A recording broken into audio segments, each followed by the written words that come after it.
देखिए समझिएगा यहाँ पे ध्यान से।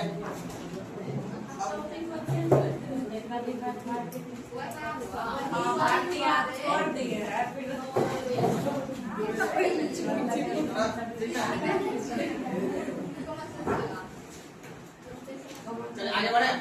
देखो बात ये है ना, कुछ चीज ऐसे होते हैं हमें लिखना नहीं जरूरत पड़े, ठीक है ना, बस समझना, हम समझने के आए हो ना आप ताकि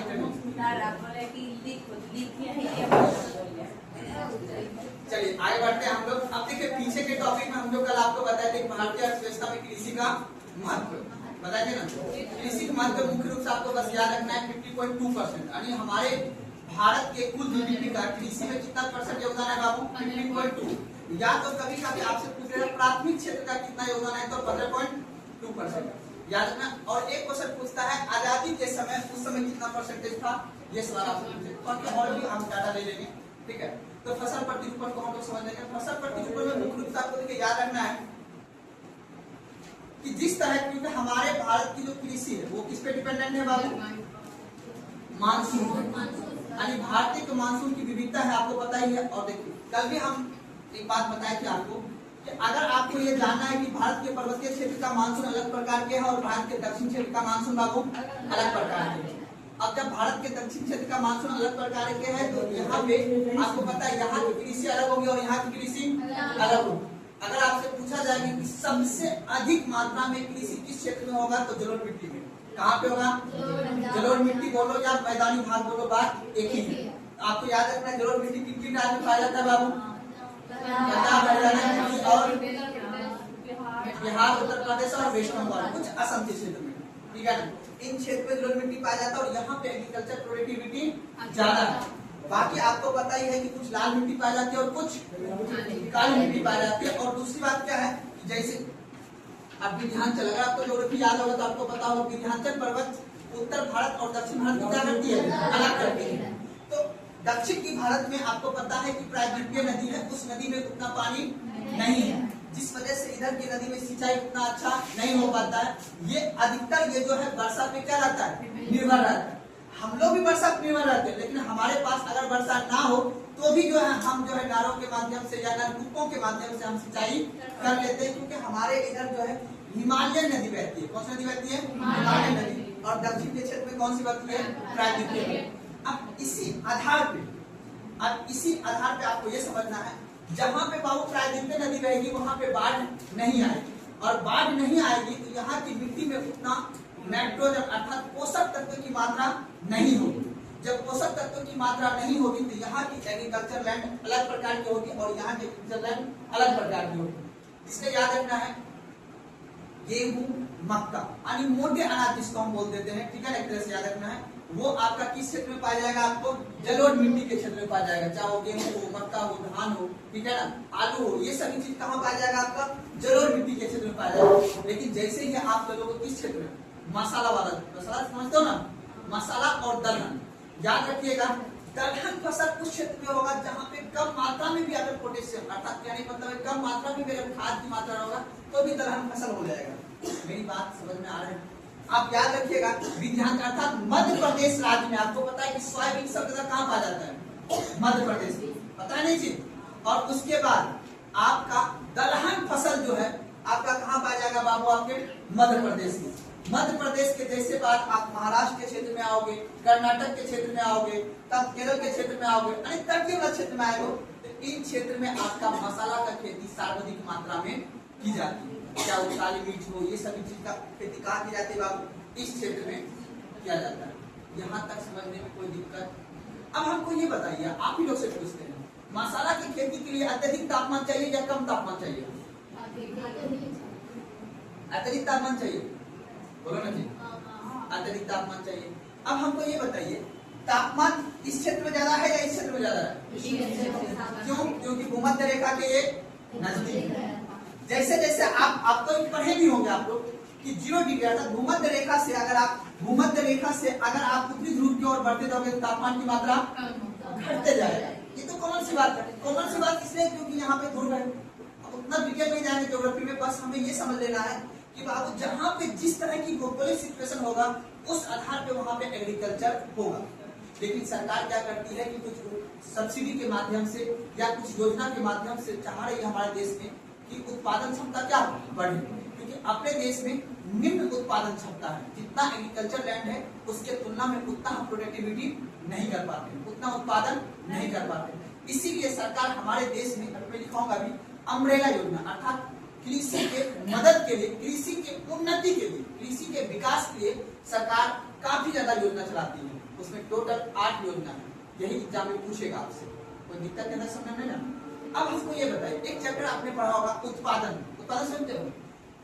आपसे पूछेगा निम्नलिखित में से किस राज्य में आलू सर्वाधिक पाया जाता है। आपसे पूछेगा निम्नलिखित में से किस राज्य में धान सबसे ज्यादा पाया जाता है, निम्नलिखित में से किस राज्य में गेहूं सबसे ज्यादा पाया जाता है, या मसाला ज्यादा कहाँ पाया जाता है, या दलहन फसल कहाँ होती है, ये पूछेगा।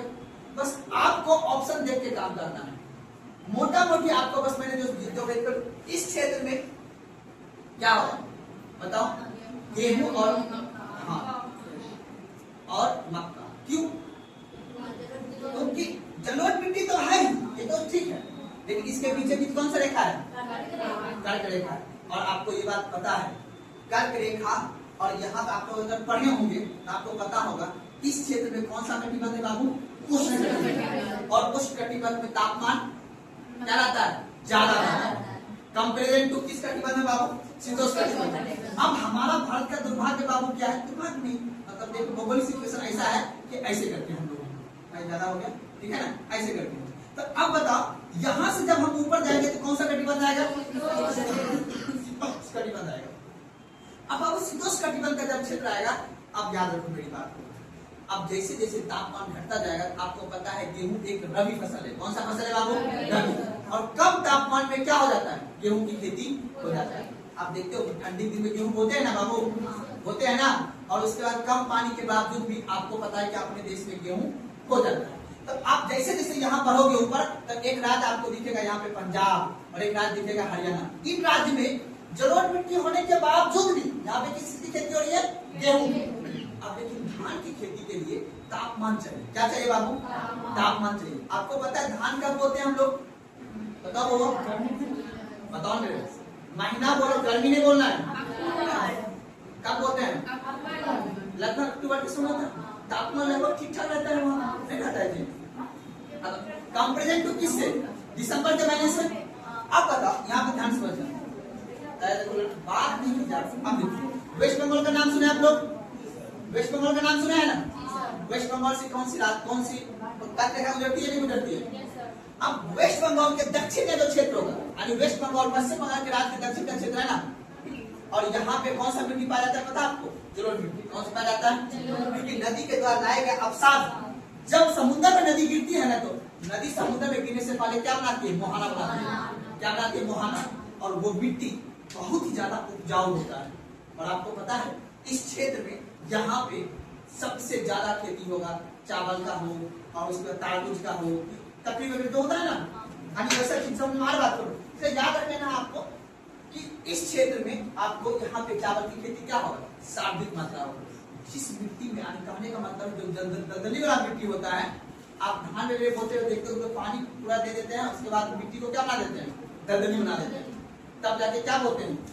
धान बोलते हैं। अब मतलब वो ऐसा क्षेत्र हो जहाँ पे सब दिन दलदली मिट्टी रहता हो, वहाँ पे धान अच्छी होगा।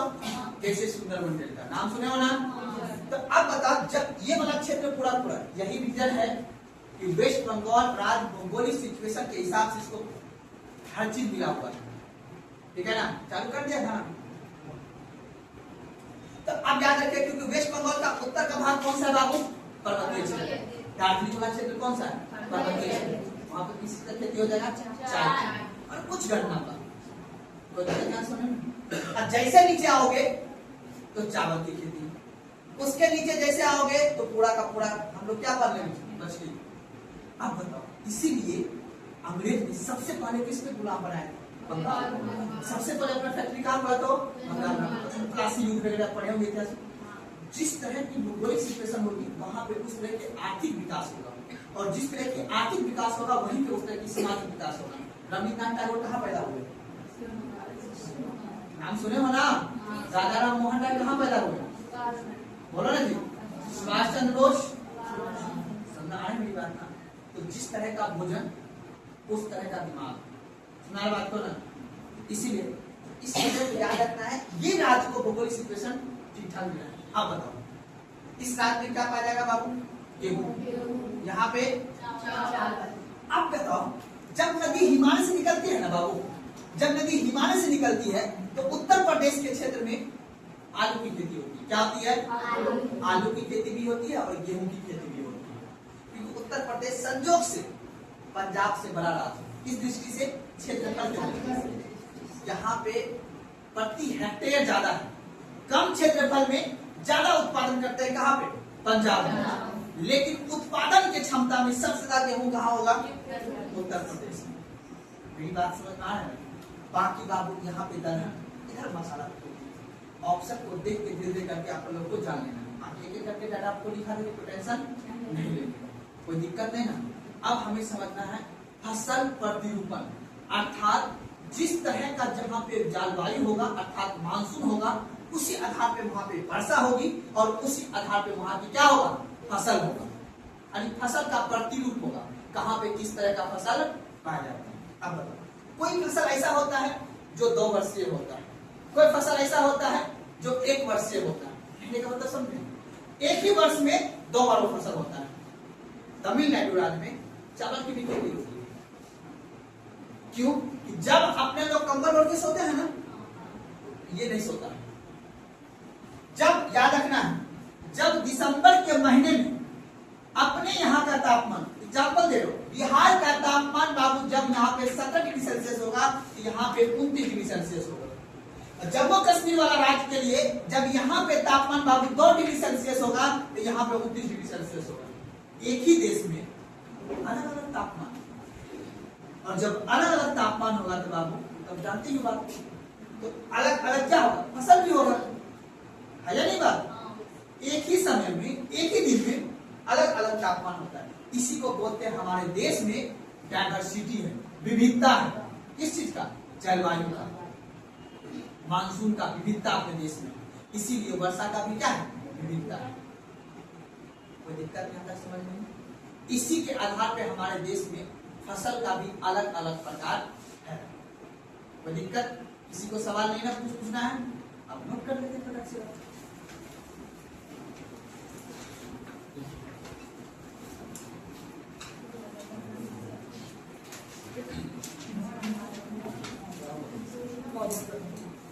फसल प्रतिरूपण, इसका अर्थ होता है, इसका अर्थ होता है, इसका अर्थ होता है किसी क्षेत्र में, किसी क्षेत्र में, किसी क्षेत्र में, किसी क्षेत्र में वहां की स्थानीय परिस्थितियों के अनुरूप, इसका अर्थ होता है कि किसी क्षेत्र में वहां की स्थानीय परिस्थितियों के अनुरूप, वहां की स्थानीय परिस्थितियों के अनुरूप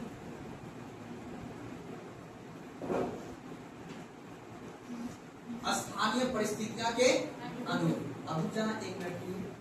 अच्छा कोई बात बताओ, आप नाम सुने हो पर्यावरण का? नाम सुने हो? Very good.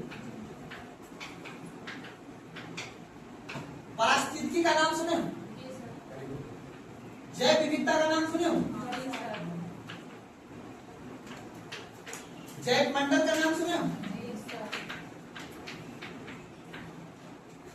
ये सब क्या है पता है? ये सब क्षेत्र होता है, ऐसा भौगोलिक क्षेत्र जहां पे किस तरह का पर्यावरण है वहां पे, अर्थात उस क्षेत्र का किस प्रकार की मिट्टी है, उसके बाद किस प्रकार की हवा है, किस प्रकार की तापमान है, ठीक है ना, और किस प्रकार की वहां पे जलवायु है। और क्रमबद्ध उल्टा लिख दिया हूं, ठीक है, बस समझना है। अगर वहां पे जिस तरह का बाबू तापमान होगा ना, उसी तरह का वहां पे वर्षा होगी। अगर तापमान अधिक होगा वहां पे संघनन की क्रिया अधिक होगा, और संघनन की क्रिया अगर अधिक होगा तो वहां पे वर्षा भी क्या होगा? अधिक होगा। अगर वर्षा अधिक होगा ना बाबू, तो वहां पे जीव जंतु प्लस क्या वन, पेड़ पौधा जिसको हम लोग कहते हैं, वन भी क्या होगा, अधिक होगा। आप देखते हो मेढक टक्कर कब करता है, आपके आज इर्द गिर्द में जो कीड़ा मकोड़ा जो बल्ब पे लगता है कब लगता है, आज कीड़ा मकोड़ा क्यों लगता है इस बल्ब पे, क्योंकि अभी वो उतना तापमान बर्दाश्त करने की कैपेसिटी वो नहीं है, वो छिप के बैठा हुआ है कहाँ पे, मिट्टी के अंदर, क्योंकि अभी तापमान उसके वातावरण के लिए नहीं है। जब उसके शरीर जो तापमान को बर्दाश्त कर लेगा ना, जब उस तरह का ह्यूमिडिटी अपने शहर में हो जाएगा, उसके बाद पर्यावरण में हो जाएगा, तब आएगा वो, तब वो दर्शन देगा। मेरी बात समझ रहे हैं क्या बोल रहे हैं? तो आप देखते होंगे जब जुलाई अगस्त का महीना रहता होगा, तो जब आप देखते होंगे तो कभी आप बल्ब पे जलाते होंगे तो उस पे कीड़ा मकोड़ा लगता है, समझ मेरी बात है। तो कहने का मतलब है कि पर्यावरण वह विशेष क्षेत्र होता है जहाँ पे किस तरह का तापमान है, वहां पे किस तरह की वर्षा है, वहां पे किस तरह की पेड़ पौधा है, वहां पे किस तरह की जीव जंतु है। जिस तरह का पेड़ पौधा रहेगा उस तरह का जीव जंतु। अगर इस क्षेत्र में जंगल होता तो यहाँ पे बाघ पाया जाता, ना कि हम लोग पाए जाते हैं। यहाँ पे गेहूं की खेती हुआ तब जाके हम उसका उपभोग कर सकते हैं, इसलिए हम यहाँ पे। अगर यहीं पे बड़ा बड़ा वन होता तो आज यहाँ पे कौन होता, आप ही होता, समझ में बात कौन, चीता होता, समझ में बात कौन। तो जिस तरह का वातावरण, जिस तरह का पर्यावरण का क्षेत्र रहेगा ना, उसी तरह का वहां पे जीव रहेगा। अब आपने नाम सुना होगा, इसी के आधार पे बनाया जाता है क्या बताओ, राष्ट्रीय उद्यान, वन्य जीव अभ्यारण्य, जैव मंडल। अर्थात अब बताओ, यहाँ का चीता, अर्थात कहने का मतलब है कि अगर आपने टाइगर रिजर्व का क्षेत्र पढ़े होंगे तो आपको पता होगा कि यहाँ का चीता इस क्षेत्र में नहीं रह सकता, या यहाँ का चीता इस क्षेत्र में, क्योंकि अपने जैसे हम ही को देख लो, हम अभी जाके जब लद्दाख रह सकते हैं, नहीं रह सकते। आपको ऑक्सीजन की मात्रा को महसूस होगा, ठीक है ना, कम मात्रा की महसूस, क्योंकि हम लोग माउंटेन एरिया में बसने वाला आदमी नहीं, हम लोग किस एरिया में बसने वाले हैं, प्लेन एरिया में। हम लोग अगर पहाड़ी क्षेत्र में रहेंगे तो हमारा वहाँ का ऑक्सीजन हम उतना हैंडल नहीं कर पाएंगे, या उधर आदमी जब इधर रहने आएगा तो उसके लिए भी दिक्कत होगा थोड़ा सा, वो तापमान बर्दाश्त नहीं कर पाएगा, उसको अरे यार कितना गर्मी है यार, अपन मजा नहीं बोल, अरे यार कितना सर्दी है। तो हमारे शरीर हो या पेड़ पौधा हो या फसल हो, वो एक इकोसिस्टम में होता है जिसको हम क्या बोलते हैं, पर्यावरण। यहाँ तक में कोई दिक्कत नहीं है। इसलिए मैंने लिखा है फसल प्रतिरूपण का अर्थ होता है किसी एक स्थानीय परिस्थितियों के अनुसार, ठीक है ना, स्थानीय परिस्थितियां जहां पे जिस तरह की होगी वहां पे उस तरह का क्या होगा, फसल होगा। मानते हो इस बात को? अपने बगीचा में आम अगर इस बार हो रहा है, इस समय हो रहा है, जरूरी नहीं कि जिस समय हमारे यहाँ हो रहा होगा उसी समय केरल में भी हो रहा होगा। यहाँ का तापमान जिस समय ज्यादा हो गया होगा, या वहाँ आम इतना बड़ा हो गया होगा। कभी आपने मार्केट वगैरह में देखा होगा, लेकिन देखो हम लोग गरीब शहर में रहते हैं ना, हम लोग दिल्ली में तो रहते नहीं, दिल्ली हो, मुंबई हो, पटना में नहीं, दिल्ली, मुंबई, कोलकाता, बेंगलोर, ये 4 शहर में जो है ना ग्लोबल है। ग्लोबल मतलब सुन रहे हो, एक दिन में दिल्ली का माल वहां और वहां का माल। अपना गरीब देश में रहते हैं, मतलब गरीब राज्य है अपन लोग का। अपन लोग ऐसा सोच सकते नहीं हमको अभी आम रोटी खाना है, आप बोलेगे नहीं यार खाएंगे कब, जून में। लेकिन दिल्ली का आदमी अभी भी आम खा रहा है, क्यों? क्योंकि कहीं पे आम तापमान, या फिर ऑस्ट्रेलिया में आम फल जाता कब, दिसंबर में, क्योंकि वहां पे गर्मी था ना, वहां फर्स्ट टाइम आम हुआ होगा तो वहां से एक्सपोर्ट करा के आ गया होगा। तो आम जो सब्जी मिलता है ना, अपने ठेला नहीं मिलेगा, अपने यहाँ क्या मिलेगा। कहने का मतलब समझ ना, आपको बस एग्रीकल्चर को समझना है, कृषि को समझना है कि किस तरह से काम चलता है। जरूरी नहीं है कि हमारे समय जिसमें गर्मी छुट्टी होता है, जरूरी नहीं कि उसी में और कहीं हो रहा होगा, है नहीं है। एक भौगोलिक सिचुएशन सुना रहे बात को ना, कोई दिक्कत है समझने में ना। अब याद रखना है कि फसल प्रतिरूपण एक विशेष स्थानीय परिस्थितियों के अनुसार होता है। अब बताओ हमारे बिहार की स्थानीय परिस्थितियां क्या है, कहीं सूखा है तो कहीं अत्यधिक पानी है या नहीं है। किशनगंज में बहुत वर्षा होती है तो गया में नहीं। इसीलिए हमने गया में क्या बनाया, मंदिर, ताकि वहां पे आदमी कैसे वहां का आदमी कमा सके टूरिज्म से, और किशनगंज का आदमी खेती करके मखाना लगा के मामा मछली लगा के। समझ में आया मेरी बात? ऐसे चलता है दुनिया, ऐसे चलता है। कुछ नहीं होगा, इसको क्या नहीं कुछ नहीं होगा, मक्का तो बेच लेगा ना। आपने यहाँ मंदिर आने को जरूरत बोले वहाँ की जनसभा है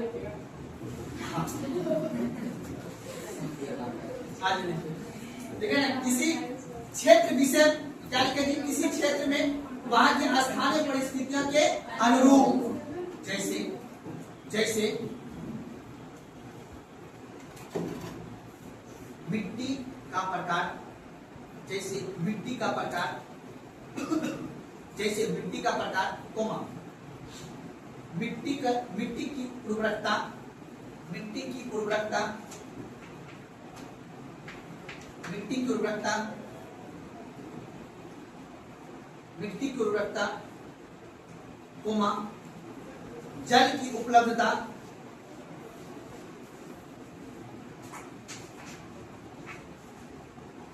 एवं एवं जलवायु के आधार पर, एवं जलवायु के आधार पर, एवं जलवायु के आधार पर किसान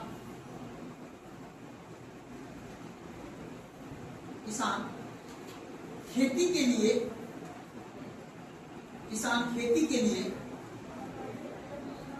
जिन फसलों को चुनते हैं, जिन फसलों को चुनते हैं, किसान खेती के लिए जिन फसलों को चुनते हैं,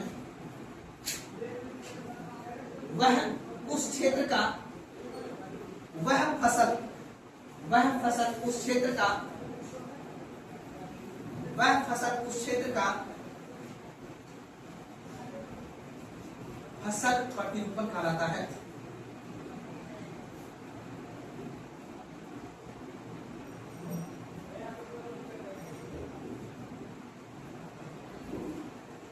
वह उस क्षेत्र का फसल प्रतिरूपण। अब हमको एक बात बताइए, अब हमारे यहाँ का किसान अपने मैसूर में किस चीज का दाना मिलेगा, या तो धान का, या तो मक्का का, या तो गेहूं, एक ही बीज मिलेगा। अपने जिला में इसका बीज मिलेगा नहीं, क्योंकि उस तरह की मिट्टी अपने यहाँ फसल प्रति, मैंने बताया आपको, स्थानीय परिस्थितियों के आधार पे मैंने लिखा है पहला मिट्टी के प्रकार, अपने यहाँ किस तरह की मिट्टी पाई जाती है, भारत में जहां पर जिस तरह की मिट्टी पाई जाती है। उसके बाद मिट्टी की उर्वरा शक्ति, उसके बाद लिखा है जल की उपलब्धता, उसके बाद जलवायु की। इन सभी परिस्थितियों के आधार पर किसान यह डिसाइड करेगा कि हमें किस प्रकार की फसल लगाना है, और इसी को बोलते हैं फसल प्रतिरूपण। जिस क्षेत्र में जिस तरह की फसल होगी उस क्षेत्र का वो क्या कहलाएगा, फसल प्रतिरूपण। अब बताओ बिहार की फसल प्रतिरूपण क्या होगा, बोलो ना जी, गेहूं, हाँ, मक्का। अब बिहार में अगर हम पूछेंगे कि खगड़िया का हो या पश्चिम चंपारण का हो, पूर्वी चंपारण का हो, तब जाके फिर बदल जाएगा।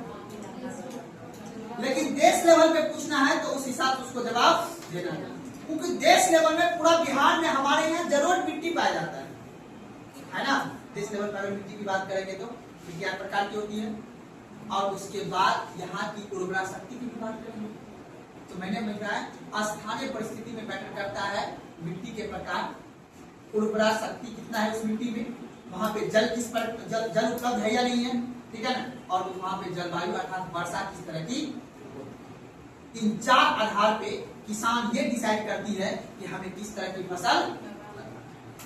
अब बता हमारे यहाँ किसान क्या सोचेगा, चाय का सोचेगा, है ना, सोचेगा क्या सोचेगा, मक्का लगा देंगे, गेहूं लगा देंगे। तो अभी के जलवायु है मक्का लगाने वाला, मक्का लगा दिया है किसान, फिर वो कट जाएगा, फिर उसके हिसाब से काम कर लेगा। हमारे बात तो उस हिसाब से काम, इसी को क्या बोलते हैं, फसल प्रतिरूपण। चलिए अगला पॉइंट लिखिएगा,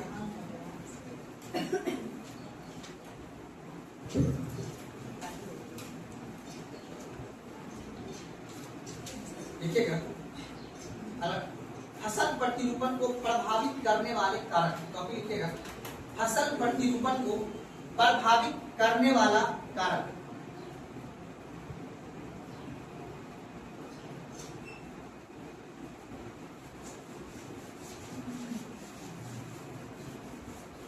फसल प्रतिरूपण को प्रभावित करने वाले कारक। अब पहला कारक कौन सा होगा? फसल प्रतिरूपण को कौन प्रभावित कर सकता है कि अच्छा हो या खराब भी हो सकता है? सबसे पहले कौन सा कारक? भौगोलिक कारक। आया नहीं? ठीक है बाबू, भौगोलिक कारक याद रखना। और दूसरा कारक कौन सा होगा बाबू? आर्थिक। दूसरा कौन सा होगा बाबू? आर्थिक कारक। कैसे आर्थिक कारक? अगर किसी के पास बेहतर अर्थव्यवस्था होगा वो बेहतर उत्पादन कर सकता है, अर्थात वो अपना कृषि में विभिन्न प्रकार की फसल लगा के अपना उपयोग कर सकता है। और तीसरा जो प्रभावित करने वाला कारक है वो सरकार की योजना, सरकार की नीति या योजना जो बोल सकते हैं। मान लो कि अगर सरकार यूरिया पे सब्सिडी देना बंद कर दिया तो वो भी प्रभावित कर जाएगा। अब बताओ, गरीब आदमी फिर यूरिया जो अभी सस्ता मिलेगा था महंगा मिलेगा तो किसान करेगा, फसल लगाएगा? वो नहीं लगाएगा। तो ये तीन कारक है बाबू, जिस वजह से फसल किसान कौन सा लगाएगा ये डिसाइड कौन करता है? ये तीन कारक। फसल प्रतिरूपण क्या होता है आपने समझ लिया वहां की परिस्थितियों के अनुसार। अब फसल प्रतिरूपण को कौन प्रभावित करता है? यही तीन कारक। भौगोलिक कारण आप जानते ही हो, मिट्टी वहां पे किस प्रकार की, वहां जलवायु किस तरह की, समझ लीजिए। आर्थिक कारण है कि वहाँ की पैसा उस किसान के पास किस तरह का है, उसका मैन्युफैक्चरिंग प्रोसेस क्या है, नहीं है। वो अगर रोड अच्छा होगा, जैसे मान लो कि अपना महसूल बाजार में मक्का का उत्पादन हो रहा है, अपने यहाँ से एक्सप्रेस बाजार से गुजरता, अब सीधे यहाँ का किसान क्या करता? सीधे बोलता हम वेस्ट बंगाल भेजेंगे माल, अपने एक्सप्रेस ले लेंगे तो हम किसको भेजते माल? नॉर्मल आदमी। वो कहाँ भेजता है? मंसी। मंसी पे लोड होकर कहाँ जाता है? बंदरगाह जाती है ना। हम लोग को नहीं मिल पाता। पहले भी हम लुंगी पहनते थे, आज भी लुंगी पहनते, पहले भी साइकिल चलते थे आज, लेकिन जो आदमी के पास 20 लाख रुपए है वो सब माल मौका खरीद लिया, उसके बाद 2 साल के बाद वो कुछ खरीद लिया। समझ में मेरी बात आया? आपने क्या बोला आपको?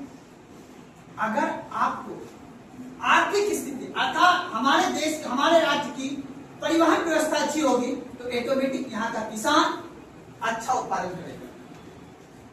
सुनाने बात को ना, इस बात को आपको सुन, आप लोग देखते होंगे जब मक्का कटता है तो जो घूम के खरीदने वाला होता है डायरेक्ट आपके खेत पहुंच जाएगा, लीजिए पैसा आराम से लीजिए। या तो पहले से उसे कट लेके काम करता है, हमारा बिटिया का दामाद आया हुआ है, उसको मुर्गा चावल खिलाना है, दीजिए आप 5,000 रुपये, या कपड़ा देना है कि नहीं है, तो उसको पता है कि पैसा में मक्का कटना है तो उससे उधार लेके काम चलाते हैं, होता है गाँव में जी। इसीलिए हमारा किसान गरीब के उसकी इनकम नहीं बढ़ पाता है। सबके साथ गरीब नहीं है। हम सबकी बात नहीं कर रहे, मैक्सिमम की बात कर रहे हैं। कुछ की बात भी होती नहीं देश में, कुछ किसान के पास है मानते जिसके पास 20 बीघा जमीन है, हम सीमांत किसान की बात कर रहे हैं, छोटे किसान की बात जो लघु जोत करते हैं। अभी मैंने बताया था ना कि हमारे देश की किसान की इनकम नहीं बढ़ने का सबसे बड़ा कारण है लघु सीमांत, क्योंकि हमारे देश में 2 बीघा 3 बीघा जोतने वाला किसान है, लेकिन अन्य देश में क्या है 500 बीघा 600 बीघा जोतने वाला किसान है। ठीक है, तो 500-600 बीघा सरकार जो योजना चलाएगी, सरकार जो सब्सिडी देगा उससे उसको बेहतर लाभ मिलेगा। हमारे बात को तो लिखिए सबसे पहला भौगोलिक कारण। भौगोलिक कारण, भौगोलिक कारण लिखेगा डैश देते। इसके अंतर्गत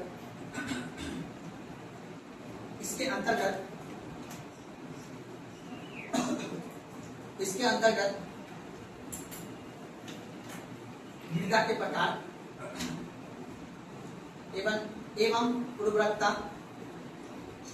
इसके अंतर्गत मृदा के प्रकार एवं उर्वरकता,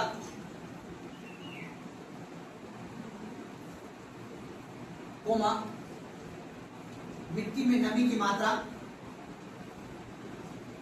कोमा मिट्टी में नमी की मात्रा, कोमा खेत के आकार,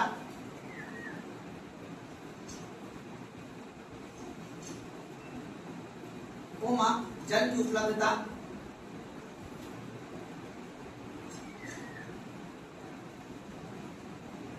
एवं जलवायु।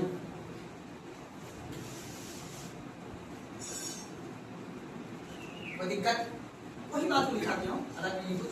ठीक है, बस आपको ये क्वेश्चन आपको पूछ देता है हम क्या कर सकते हैं। और उसके बाद है बाबू, अगर आपको करंट की चीज को याद करना है, जैसे आप अभी कृषि के क्षेत्र में जो आर्थिक सर्वे हुआ है, इकोनॉमिक सर्वे, आप याद नहीं कर पाओगे इसको। बोलेगा कृषि के क्षेत्र में ग्रॉस वैल्यू इतना % हुआ है, अब ग्रॉस वैल्यू आपको पता है नहीं, इसीलिए आपको पीछे का चीज को जानना पड़ेगा, तब जाके होगा। सुना बात? इसीलिए मैं कुछ चीज को लिखाना पड़ता है कि हाँ इसको प्रभावित करने वाला कौन कौन, आपको समझ विकसित करने के लिए। आपकी समझ विकसित होगी, आपकी सोचन शक्ति बढ़ेगा, हाँ इस तरह से होता है। दूसरा देखिए आर्थिक कारण। आर्थिक कारण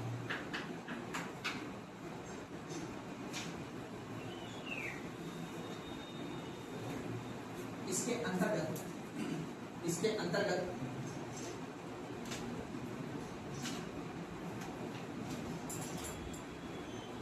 फसलों का बाजार मूल्य, इसके अंतर्गत फसलों का बाजार मूल्य, इसके अंतर्गत फसलों का बाजार मूल्य,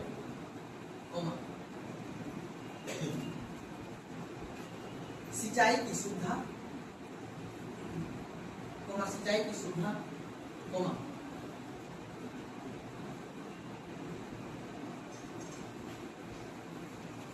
परिवहन की व्यवस्था,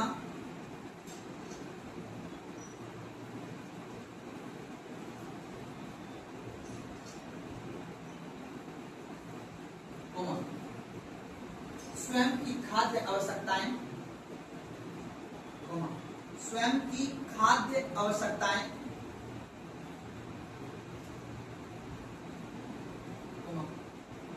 श्रम की उपलब्धता, स्वयं की खाद्य आवश्यकताएं। समझ गए ना बात को?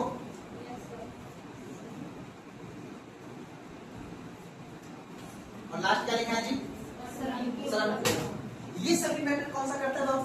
आर्थिक कारक। अब आप भी सोच के बताओ हमको, आपने जो फसल उत्पादन किया, अब ध्यान से याद रखना, मैं पहले भी बोला था, हमारे देश में जलवायु है ना, जलवायु किसान के लिए कृषि जुआ है। 4 दिन पहले किसान ये खुश हो जाता है कि बाबू हमारा इस बार खेती मक्का का अच्छा हुआ है।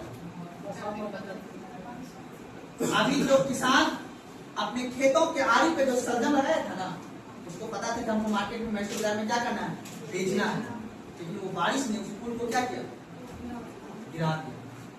और अत्यधिक तापमान होने की वजह से, जल्दी तापमान होने की वजह से उसकी फूल क्या हुआ, जल गया। और किस वजह से सपना धरा का,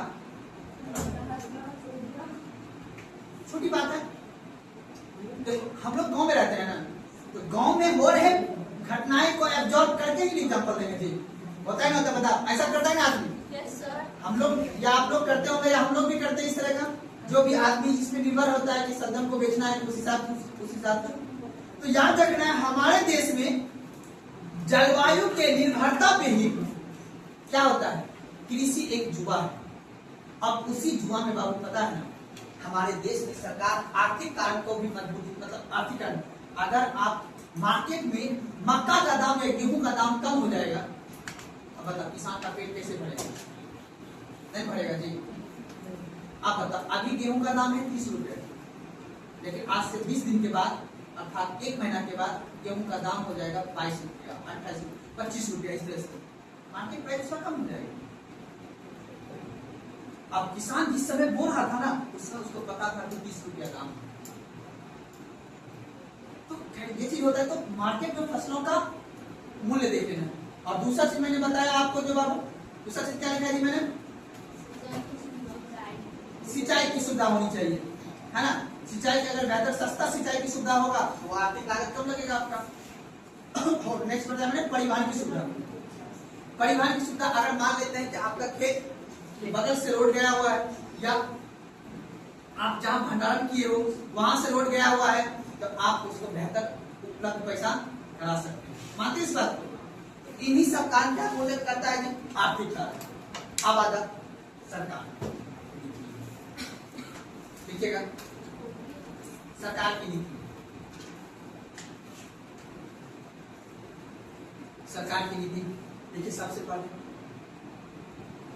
न्यूनतम समर्थन मूल्य, इसको बोलते हैं मिनिमम सपोर्ट प्राइस, एमएसपी। न्यूनतम समर्थन मूल्य, न्यूनतम समर्थन मूल्य। अब ये पेपर समझिए क्या हुआ? अभी नहीं, एमएसपी अलग से पढ़ाएंगे टॉपिक, अभी सिर्फ आर्थिक सरकार की नीति बता रहा हूं। अगर आप ध्यान से समझिएगा, सरकार ने तो ये वादा किया है ना कि हर आदमी को कपड़ा, मकान और भोजन, जो नेसेसरी चीज है वो तो देंगे, ऐसा किसने कहा है?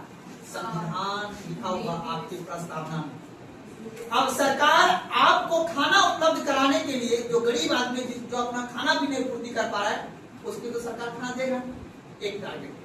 दूसरा है, अगर जिस किसान का फसल, जिस किसान ने जो फसल लगाया उस फसल क्या हो गया, मानसून की वजह से वो फसल खराब हो गया, तो सरकार ये कहता है हम आपको सपोर्ट करेंगे, अगली बार आप फिर से फसल लगाएं। अगर उसका फसल बार बार खराब हो जाएगा तो किसान वो गरीब हो जाएगा, फिर वो फसल लगाना छोड़ देगा, किसानी करना छोड़ देगा, जिस वजह से हमारे देश में खाद्य भंडार का अर्थात खाद्य का आने वाला समय को लेके दिक्कत हो जाएगा। फिर खाना कैसे खाएंगे हम लोग?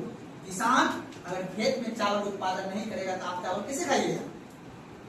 इसीलिए किसान को सपोर्ट करने के लिए उसके फसल को बोने से पहले, यानी जिस समय किसान फसल बोता है उसी समय सरकार ये कह देता है कि आपका फसल जैसा भी हो हम खरीदेंगे आपका फसल। हमारे देश में 22 ऐसे फसल है, टॉपिक आगे पढ़ाऊंगा, कल पढ़ाऊंगा, 22 ऐसे फसल है जो सरकार वो अपनी सरकारी दाम पे उसको खरीदता है। वो सरकारी दाम फसल बुआई के समय, जिस समय फसल बुआई जाएगा ना, उसी समय सरकार बोलती है कि हम आपको मिनिमम सपोर्ट प्राइस देंगे, अर्थात न्यूनतम समर्थन मूल्य पे हम आपकी इस प्रोडक्ट को खरीद लेंगे, चाहे वो कैसा भी,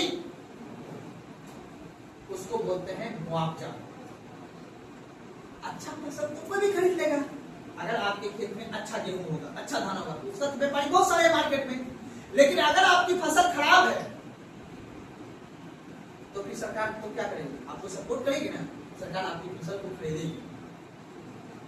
और फिर अगर फसल आपकी अच्छी है तो भी सरकार आपको, जो सरकार ने आपको बोने वक्त बोला था कि हम आपकी गेहूं को 30 रुपया किलो खरीदेंगे तो खरीदेंगे, चाहे कुछ भी हो जाए, मार्केट वैल्यू जो हम खरीदेंगे कितना रुपया? सरकार बोने से पहले बोलेगा कि हम धान खरीदेंगे मान लो 22 रुपया, तो 22 रुपया बोने से नहीं बोलेगा, तो बोलते हैं एमएसपी दर। अब इसी दर से कम पे जो गांव में व्यापारी होते हैं ना, वो बोलेगा हम 27 रुपया खरीदेंगे आपका गेहूं, हम बोलेंगे हम अभी धान आपका, आप लोग गाँव में रहते होंगे तो आप देखोगे धान इस बार 20 रुपया या फिर 19 रुपया 17 रुपया बिका है। एमएसपी दर था कितना बाबू? 22 रुपया। जो गांव में जो प्रबुद्ध व्यक्ति होते हैं ना, वो जाते हैं और चालान कटा लेते हैं सरकार से, और गांव में मान लो किसी के पास 2 लाख रुपया है, वो धान जमा कर लिया अपने पास, उसको घर मान लो बढ़िया सा वो धान जमा कर लिया, फिर जाके सरकारी रेट पे उसको 17 रुपया किलो खरीदा या 20 रुपया किलो खरीदा, बेचा कितना? अब मान लो कि 100 कुंटल अगर धान बेचा तो उसको पैसा हो गया, है ना। लेकिन ये जानकारी का अभाव होगा आपके पास। लेकिन अगर आप जानकार हैं, अगर आपको पता है कि आपकी धान कुछ नहीं, आपको बस क्या करना है, सरकार के पोर्टल पे जाना है, वहां पे जाना कि आपके पास कितना है वो फॉर्म भरिए, फिर उसके बाद फिर आपके पास घर पे आएगा वो आदमी जो पैक्स अध्यक्ष होगा, तो हर जिला में होता है, मतलब हर पंचायत में होता है पैक्स अध्यक्ष, वो आपकी सरकारी धान खरीद लेगा, पुलिस का देगा, फिर सरकार आपको अकाउंट में पैसा जो एमएसपी दर होगा। लेकिन अगर जो पढ़े लिखे नहीं है, आप ही यहाँ से खरीद लेके जाएगा तुरंत में, वो फिर वो जमा करके वो फिर बेच देगा सरकार। मेरी बात समझ में आ रहा है ना? तो सरकार अपने देश के 22 फसलों को एमएसपी दर पे बेचा जाता है, तुम बताओ आगे चलते कोई दिक्कत नहीं ना। इसलिए ताकि आपको सपोर्ट कर सके सरकार, आपका फसल खराब हो जाए, अच्छा कुछ भी हो, हम आपका खरीद देंगे। इसी बोलते हैं न्यूनतम समर्थन मूल्य। एक बात। दूसरी, अगर आपके पास फसल लगाने के लिए पैसा नहीं है तो सरकार क्या देगी आपको? सब्सिडी। आप प्रोडक्ट को खरीदिए, यूरिया खरीदिए, डीएपी आपको खाद में लग रहा है, ठीक है ना, तो हम आपको क्या देंगे? सब्सिडी। आपके पास बेहतर सिंचाई व्यवस्था, आपको नहीं पैसा है उतना कि हम उतना पंप सेट नहीं, आपको सरकार बिजली मुआवजा उपलब्ध करा के आपको सस्ता दर पे, सस्ता बिजली रेट पे आपको क्या देगा? खेत में सिंचाई करनी होगी, उसमें क्या देगा? सब्सिडी। न्यूनतम समर्थन मूल्य कोमा सब्सिडी।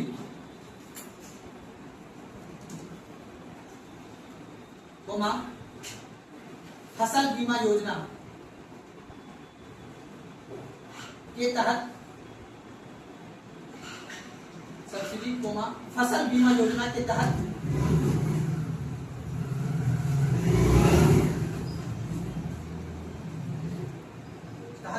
फसल को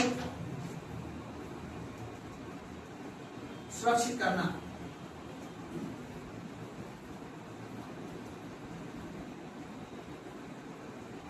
फसल बीमा योजना के तहत फसल को सुरक्षित करना।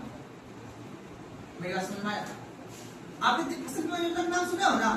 जिस तरह आपका शरीर का बीमा होता है ना, होता है ना, होता है जी। आप मर जाओगे तो आपको पैसा मिलेगा ना, अगर इंश्योरेंस क्या होगा तो गाड़ी का इंश्योरेंस होता है, मोबाइल का होता है, ठीक उसी प्रकार फसल का भी होता है। सरकार एक योजना लाई है फसल बीमा योजना, पढ़ाऊंगा आगे चल के। फसल बीमा योजना के तहत जब आपकी फसल बोई जाएगी ना, उसी समय ये डिसाइड किया जाएगा अगर आपका फसल नुकसान होगा उसकी भरपाई देंगे। आप देखते होंगे कि खेतों में जब बाढ़ जिधर क्षेत्र में आता है तो सरकार उसको क्या देता है? पैसा देता है, मुआवजा देता है। प्राकृतिक रूप से खराब हो जाएगा तो? हाँ, तो वही ना हुआ। देखो आपकी फसल खराब कैसे हो? प्राकृतिक रूप से ही होगा ना, और कैसे खराब? आप जाके डंडा मार के सब उल्टा तोड़ दोगे। प्राकृतिक रूप से कैसे? बाढ़ आ गया, अत्यधिक वर्षा हो गया, तेज चक्रवात आ गया, तो आपका बीमा पहले से क्या हुआ है फसल बीमा योजना के तहत। फिर आपको सरकार उस हिसाब से 6,000, 7,000, 10,000 रुपए दे नहीं देता है जी? देता ना? अपन लोग को कैसे मिले? अपन लोग को मिल जाएगा जब आपको लगता होगा सरकार तो प्रचार करने के जरिया है ना कि बाढ़ आया तो हम आपको पैसा दे रहे। नहीं, दरअसल हम लोग कृषि भूमि क्षेत्र के आदमी, हम लोग मैदानी इलाका के, तो हमारा जो जिससे हम भोजन उपलब्ध करेंगे ना, उस क्षेत्र में क्या जाता है? पानी आ जाता है, जिस वजह से सरकार बोलता है कि इसका फसल नुकसान हो गया। उस वजह से फसल बीमा योजना के तहत सरकार आपको क्या देता है? पैसा देता है। मेरी बात समझ में आया? बाकी तो शक्तिशाली आदमी बैठे ना 10 जिला में, पता है ना, उसको तो उंगली पे बचा है, कहाँ क्या है नहीं है, ठीक है ना? ज्यादा इसी को बोलते हैं फसल बीमा योजना के तहत ये सब काम। अब बताओ, यही है कृषि का फसल प्रतिरूपण को प्रभावित करने वाला कारक। यानी बेहतर फसल होगा या नहीं होगा, यही तीन कारक डिसाइड। तो दिक्कत समझने में नहीं ना? अब बताओ बाबू, अगर टॉपिक लिखा आप लोग फसल प्रतिरूपण के प्रकार। अब देखना है प्रकार कि हमारे देश में जो फसल होते हैं वो कितने प्रकार के होते हैं। फसल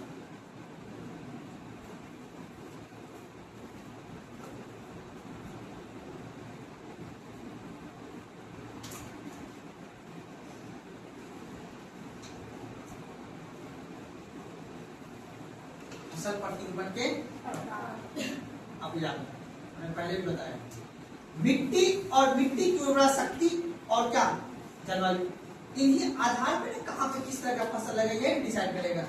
भौगोलिक परिस्थितियां ही डिसाइड करेगा कहां पे किस तरह का फसल होगा। उसी को बोलते हैं फसल के प्रकार। तो दिक्कत है ना, तो लिख लीजिएगा।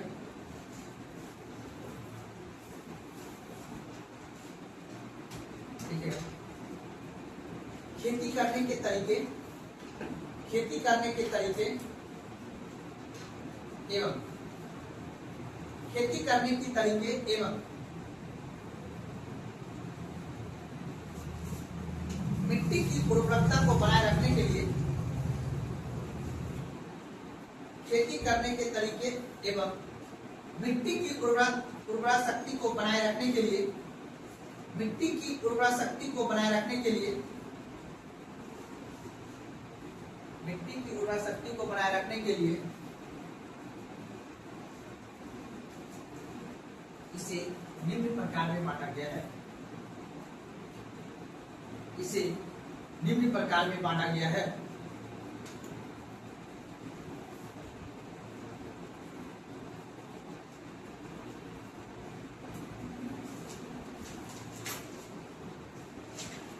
कोई दिक्कत है ना? एकल प्रतिरूपण, ऐसा क्षेत्र जहां पे एक ही तरह का फसल होता है, पंजाब सिर्फ गेहूं। एकल प्रतिरूपण क्या बोलते हैं उसको? तो पहला टॉपिक लिखिए, निम्न प्रकार से बांटा गया है। तो एकल प्रतिरूपण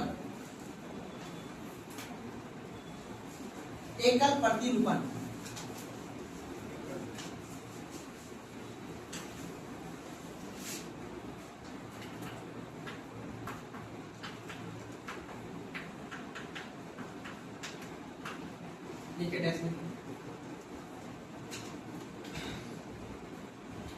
जब एक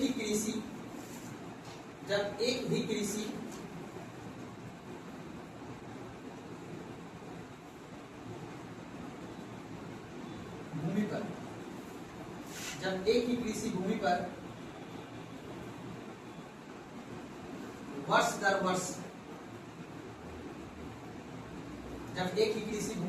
दर वर्ष केवल एक ही फसल उगाई जाती हो, वर्ष दर वर्ष केवल एक ही फसल उगाई जाती हो, उसे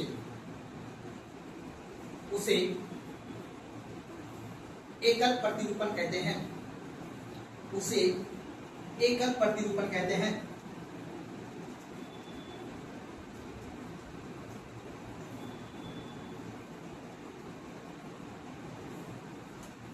दिक्कत, अगर ठंडी वाला मौसम रहेगा तो पंजाब में सिर्फ गेहूं होगा, थोड़ा सा जब गर्मी वाला रहेगा तो चावल। सुना बात को ना, इसीलिए याद रखिएगा सब कुछ भूगोल डिसाइड करता है। आप दुनिया घूमेंगे तो आपको पता चल जाएगा। कभी आपको जैसे ट्रेन वगैरह में सफर कीजिएगा ना, पटना के बाद यहाँ से तो वही कहाँ से आप हम तो आप क्या बेगूसराय। अच्छा यहाँ पटना के बाद जब सफर कीजिएगा, कभी टूरिज्म वगैरह घूमने जाएगा तो वहाँ तो आपको पता चलेगा। आप उसके बोलने के तरीका से आप पता कर लीजिएगा। उसके खाने में पसंद में, जैसे ट्रेन प्रवेश करती तब आपको मिलेगा लिट्टी ले लो।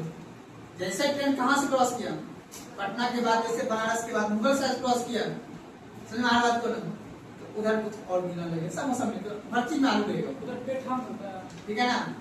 जैसे फिर वहां से आगे बढ़ेगा, मुगल शहर से आगे बढ़ेगा, जब हम लखनऊ की तरफ पहुंचेंगे आपको मिलेगा बिरयानी, अंडा चावल। वहां से जब आगे बढ़ेगा लखनऊ से, तब आप कहाँ पहुंच जाएंगे, हम लोग आगरा। कहाँ पहुंच जाएंगे, आगरा। तब मिलेगा आपको क्या बोले, पेठा, ठीक है ना। जब वहां से ट्रेन आगे बढ़ेगा तब पहुंच जाएगा गाजियाबाद। क्या पहुंच जाएगा, गाजियाबाद, दिल्ली जिसको बोलता हूँ, ठीक है ना।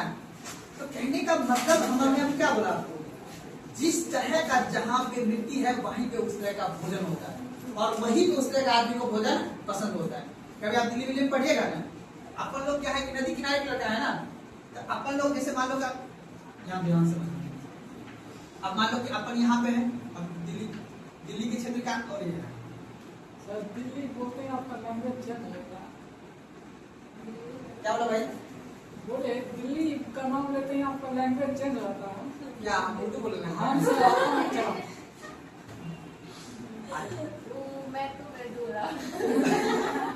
नहीं ऐसा देखो, वहाँ का लैंग्वेज बात लैंग्वेज की बात, हाँ वहाँ पे अलग है। वहाँ का बाबू पता है, मोमोज खा के सो जाता है, ठीक है ना। वहाँ पे वो नहीं, वहाँ का लोकल आदमी नहीं पढ़ता है। हमने जब क्या है ना, देखो थोड़ा सा दिल्ली सारे बाबू, ठीक है ना, ऐसे करके ऐसे करके देखो, इसको बोलते हैं हम लोग वेस्ट, ठीक है। इधर है ईस्ट वाला। अब इधर के पूरा संसद भवन वगैरह है, संसद भवन, ठीक है। इधर ही संसद भवन है, इधर ही विधानसभा है, इधर ही आपका दिल्ली यूनिवर्सिटी है। अब आ जाओ इस बार, इधर है IIT, IIT दिल्ली। उसके बाद इधर ही है आपका क्या, JNU, नाम सुने हो ना। ये सब इस दिल्ली, जिसको हम लोग आसान भाषा में बोलते हैं, इसको साउथ दिल्ली, इसको बोलते हैं नॉर्थ दिल्ली, ठीक है ना। तो यहीं पे आने संसद भवन के बगल में ही, यहाँ पे जो DU है ना, DU यूनिवर्सिटी के बगल में ही मुखर्जी नगर शहर बसा हुआ, उसी समय से IAS का तैयारी करना स्टार्ट हुआ है, ठीक है ना। 2000 ईस्वी का बात बता रहे हैं। तो अब उसी शहर, अब ये शहर के बगल में ही इंडिया गेट वगैरह सब कुछ है, एकदम लाल किला वाला सब बगल में ही है, ज्यादा दूरी पे नहीं है। और ये शहर में है बड़े बड़े जो तुम देखो, वो आज तक चैनल वगैरह जो है, आज तक जी न्यूज चैनल वगैरह जो है ना, उसका सब ऑफिस इधर हाउस खास में है। ये पॉश इलाका है, इधर सब कुछ होता है, ठीक है ना। यहाँ रात नहीं होता है, सिर्फ दिन है यहाँ पे। तुम यहाँ पे 2 बजे रात में जाओ, जो चाहो सब मिलेगा इस क्षेत्र में। इधर थोड़ा सा गरीब आदमी भी रहता है, क्योंकि इधर पूरा हाई जोन है। आज मैं तो संसद भवन में गए, इधर ज्यादा आदमी बसा हुआ नहीं है, आदमी बसा हुआ इधर है, सब अमीर आदमी इधर बैठा है, सुने हो ना। तोमर जिसको बोलते हैं, गुजर उधर तो दो ही समुदाय यहाँ बसा हुआ है, जाट और तोमर और पंजाब, 3 साल बसा हुआ जाट बसा हुआ है। क्योंकि कुछ आदमी क्या है कि जो पाकिस्तान से आए आदमी है वही बस गया यहाँ पे दिल्ली क्षेत्र में, और उसके बाद हरियाणा का आदमी कहाँ बस गया, पानीपत का युद्ध जब हुआ था तो वहां से भाग में जो आदमी आए ना वो दिल्ली के क्षेत्र में बस गया है, ठीक है ना। सब पैसा वाला आदमी है यहाँ पे रात नहीं होता है, सिर्फ दिन होता है यहाँ पे, ठीक है। बड़ा हाईटेक शहर है वहाँ पे, ठीक है ना। तो इधर के आदमी को मछली नहीं खाना आता है, ठीक है ना। अब मछली को पूजा किया जाता है यहाँ पे, ठीक है ना। यहाँ पे वहाँ पे जैसे यमुना है, यमुना जानते हो प्रदूषित है लगभग के क्षेत्र में। अपन गंगा नदी किनारे वाला आदमी, हम जब दिल्ली गए उस समय 2012 का दुनिया था, उसमें तो उतना मोबाइल नहीं चलता था ना। हम लोग जब पहली बार मेट्रो के देखने किए थे 2011 क्लास था 12 में, ठीक है ना। तो वहाँ पे भाई अलग दुनिया है, वहाँ का बहुत अलग दुनिया है। मैंने बोला था ना 2000 की लिपस्टिक लगा के वहाँ का आदमी काम करता है। तो आ जाओ यहाँ पे, तो हमारे भौगोलिक परिस्थितियों के हिसाब से खाना में डाइवर्सिटी है वहाँ पे, ठीक है ना। अपन लोग को जैसे कि ज्यादा कोशिश करता है मछली खाएंगे, क्या नॉनवेज और वो नहीं खाएंगे। उधर का आदमी ऐसा कॉन्सेप्ट नहीं है, उधर के कुछ भी होगा उस हिसाब से काम करते हैं। ज्यादा नॉनवेज वहाँ का आदमी नहीं खाता है, ठीक है ना। और उसके बाद फिर जैसे जैसे आप ऊपर क्षेत्र बढ़ोगे तैसे जैसे चावल खाने की मात्रा में कमी आएगी, और जैसे आप रेखा से नीचे आओगे तो हर चीज में चावल, इडली सांभर डोसा वोसा सबका मिलता है दक्षिण भारत में, है ना। तो चावल, अब जैसे यहाँ से ऊपर बढ़ते जाओगे तो आप अपने यहाँ लिट्टी, है ना, उससे ऊपर बढ़ोगे तो पराठा, क्या मिलेगा, पराठा। और इसके ऊपर बढ़ते जाओगे तो उस हिसाब से, तो भौगोलिक सिचुएशन पे ही फूड डिसाइड होता है, समझा मेरी बात। तो आप उस फूड के हिसाब से आदमी काम करता है। इस शहर को यार बड़ा हम प्यार करते हैं, पता है। इस शहर को मैंने 10 साल टाइम दिया दोस्त, बड़ा पसंदीदा शहर तो नहीं कह सकते, लेकिन हाँ ये लर्निंग वाला देश राज्य है, सिखाता बहुत कुछ है। अमीरी गरीबी सब कुछ सिखाता है, ठीक है, हर चीज सिखा देगा। लेकिन हाँ अब जाने से, अभी जाने से कोई फायदा नहीं। जब तुम्हारा उम्र हो कौन सा वाला, हम भी है दोस्त में बातें करे उस समय वाला लड़का, इंटर पास वाला, अभी का तो लड़का थोड़ा समझ लो बात ना, वो पहले सब कुछ देख लेता है मोबाइल पे। तो उस समय और अभी के समय में थोड़ा बदलाव आ गया, लेकिन तब पर बहुत का अंतर है, ठीक है, बहुत का अंतर। वहाँ के सोच में और यहाँ के सोच में जमीन आसमान का अंतर है।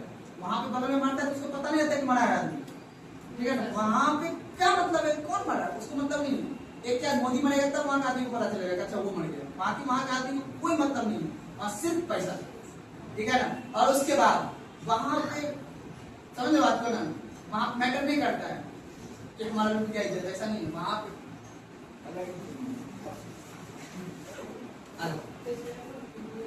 लेकिन बात को फसल एक पट्टी ऊपर लिखे ना, इसमें क्या लिखे बाबू,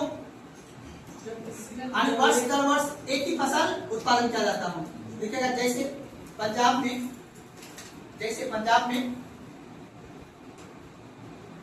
जैसे पंजाब में गेहूं एवं चावल,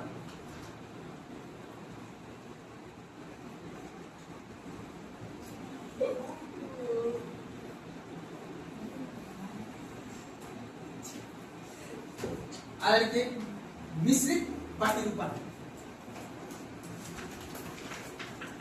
मिश्रित प्रतिरूपण,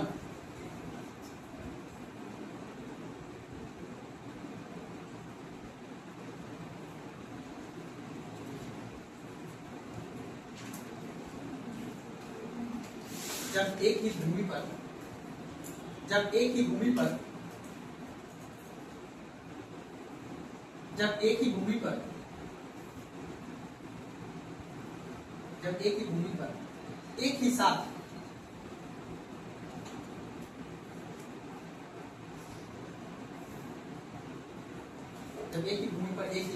दो या दो से अधिक फसल उगाई जाती हो, जब एक ही भूमि पर एक ही साथ दो या दो से अधिक फसलें या फसल उगाई जाती हो,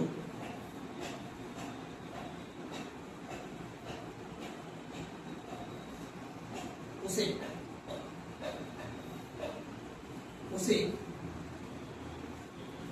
मिश्रित प्रतिरूपण कहते हैं।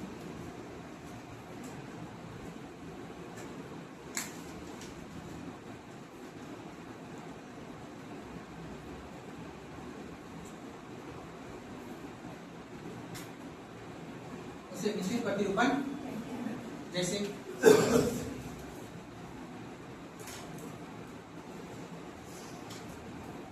गेहूं के साथ सरसों एवं गेहूं के साथ चना।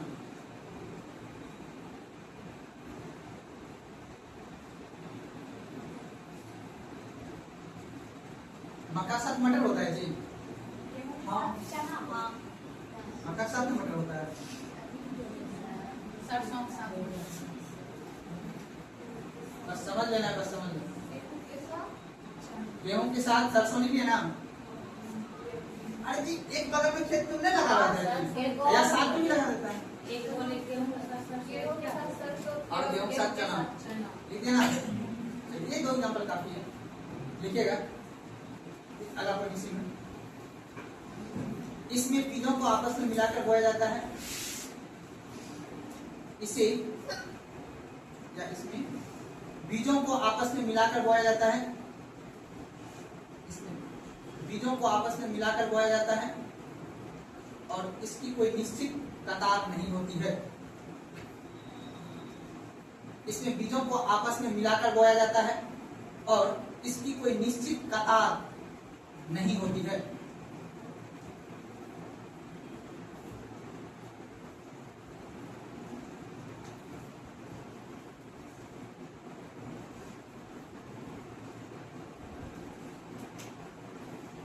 लास्ट एक पॉइंट है, देखिएगा इसका मुख्य उद्देश्य, इसका मुख्य उद्देश्य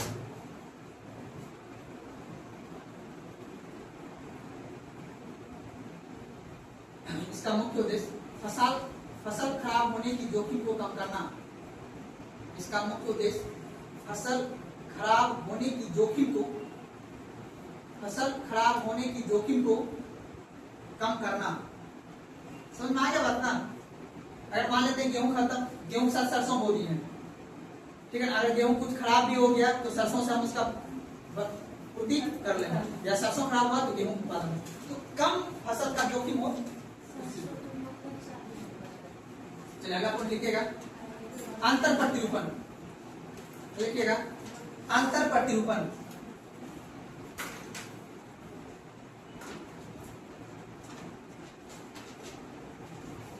अंतर प्रतिरूपण लिखिएगा, यह मिश्रित खेती के तरह ही होता है। यह मिश्रित खेती के तरह ही होता है,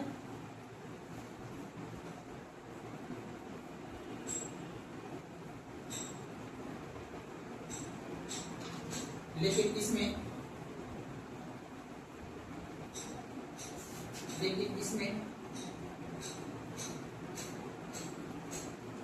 दो या दो से अधिक फसलों एक साथ, लेकिन इसमें दो या दो से अधिक फसलों को एक साथ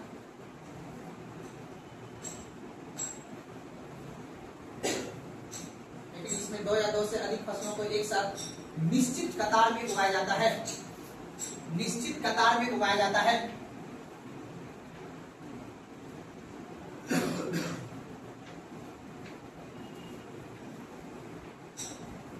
देखो ऐसा खेती आप लोग, आप देखो कभी जैसे केला लगाते हैं खेत में, केला भी बच्चा है सर, और उसी के बगल में क्या लगा देते हैं, मक्का लगा देते हैं, या फिर हमने आलू लगा दिया है, उसी बगल में सोयाबीन लगा देते हैं। सुना बात को। तो ऐसी खेती जहां पे कतारबद्ध वाला, जैसे कतारबद्ध होता है ना, जैसे मक्का कौन सा है कतारबद्ध, गेहूं कतारबद्ध नहीं, धान कतारबद्ध नहीं हो। सुना बात को। इसलिए याद रखना है कुछ ऐसे फसल जैसे आलू, आलू क्या होता है कतारबद्ध, सोयाबीन क्या होता है कतारबद्ध होता है। याद रखना है कतारबद्ध जो फसल होता है उसके साथ अगर कोई मिक्स करके हमने कतारबद्ध, फिर अगला तो एक कतार में एक लगा दिया, फिर उसके दूसरे कतार में ये लगा दिया, सुना बात को ना, तो उस हिसाब से आदमी काम कर लेता है। क्योंकि आलू के साथ ऐसा मिक्सअप अपने देश अपने राज्य में क्या जाता है, आलू का अगर जब हम कतार लगाते हैं ना, उसी पर हम मक्का बो देते हैं। जो भी लगा सकते हो, सुना लो, सब्जी लगाने और दूसरा को मैंने तो भी लगा सकते हो आप। तो याद रख लेना है। आप उसको क्या बोलते हैं हम लोग जी, अंतर प्रतिरूपण। क्या बोलते हैं उसको जी, अंतर प्रतिरूपण। अलग बोल लीजिएगा। हाँ एक चीज लिखिएगा इसमें, एक मिनट सर,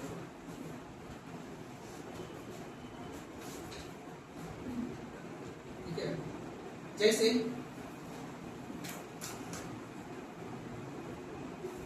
सोयाबीन के कतार में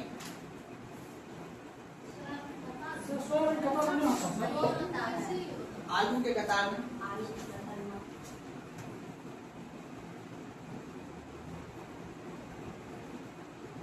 आलू के कतार में मक्का लगाया जाता है।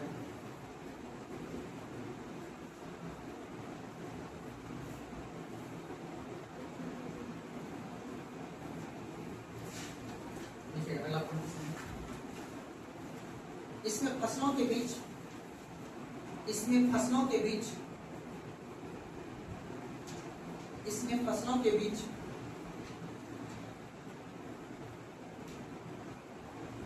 पोषक तत्व की प्रतिस्पर्धा,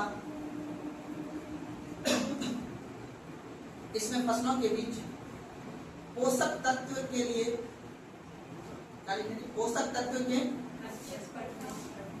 पोषक तत्व की प्रतिस्पर्धा कम होती है। पोषक तत्व समझते हो ना, जो हम खाद वगैरह देते हैं, ना। प्रतिस्पर्धा का मतलब मान लो कि हम अगर मैं खाद तो एक ही दूंगा, बीच में रख दूंगा खाद, अब उसी खाद में मान लो कि ज्यादा अगर जिसको पोषक तत्व की आवश्यकता होगा वो ले लेगा, और जिसको कम, अब वैसा ही बगल में फसल लगाएंगे जिसको कम जरूरत हो। समझ बात को ना? तो ऐसा हम फसल लगाएंगे दोनों के कतार में कि जिसको ज्यादा हो और जिसको बहुत कम हो, तभी वो दोनों अपना बराबर को उत्पादन क्षमता बढ़ा सकते हैं। तो दोनों को लगभग अगर बराबर जरूरत है तो फिर नहीं होगा। समझा? तो ऐसा ही लगाएंगे वहां पे जिसको कम प्रतिस्पर्धा हो दोनों के बीच। समझा? यानी किसी को अधिक जरूरत हो तो किसी को बहुत कम जरूरत हो। समझा मेरी बात ना? याद रखना, आप केला वगैरह का खेती अगर देखे होंगे तो केला वगैरह में बहुत खाद दिया जाता है और उससे कम खाद पड़ता है मक्का में। समझा? और उससे कम खाद पड़ता है गेहूं वगैरह में। गेहूं का एक अलग कॉन्सेप्ट, ठीक है ना? चलिए अगला पॉइंट लिखिएगा। अगला पॉइंट, इसमें आपको पॉइंट बचा हुआ,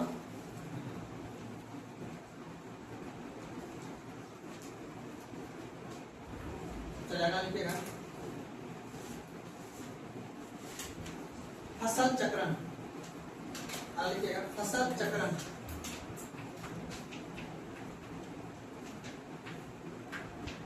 देखिए बोर्ड में भी ये सब क्वेश्चन पूछा जाता है एग्जाम में, ठीक है ना? ये सब क्वेश्चन थोड़ा ज्यादा पूछा जाता है, इसलिए थोड़ा ध्यान रखिएगा।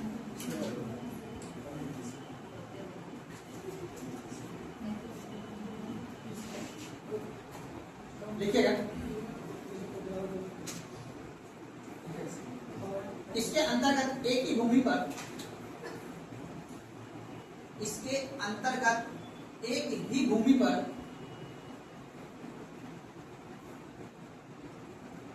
इसके अंतर्गत एक ही भूमि पर निश्चित समय अंतराल में, एक ही भूमि पर निश्चित समय अंतराल में फसलों को बदल बदल कर उगाया जाता है।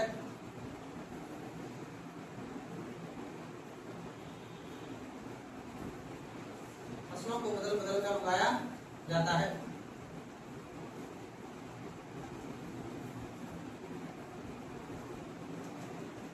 जो निम्न है।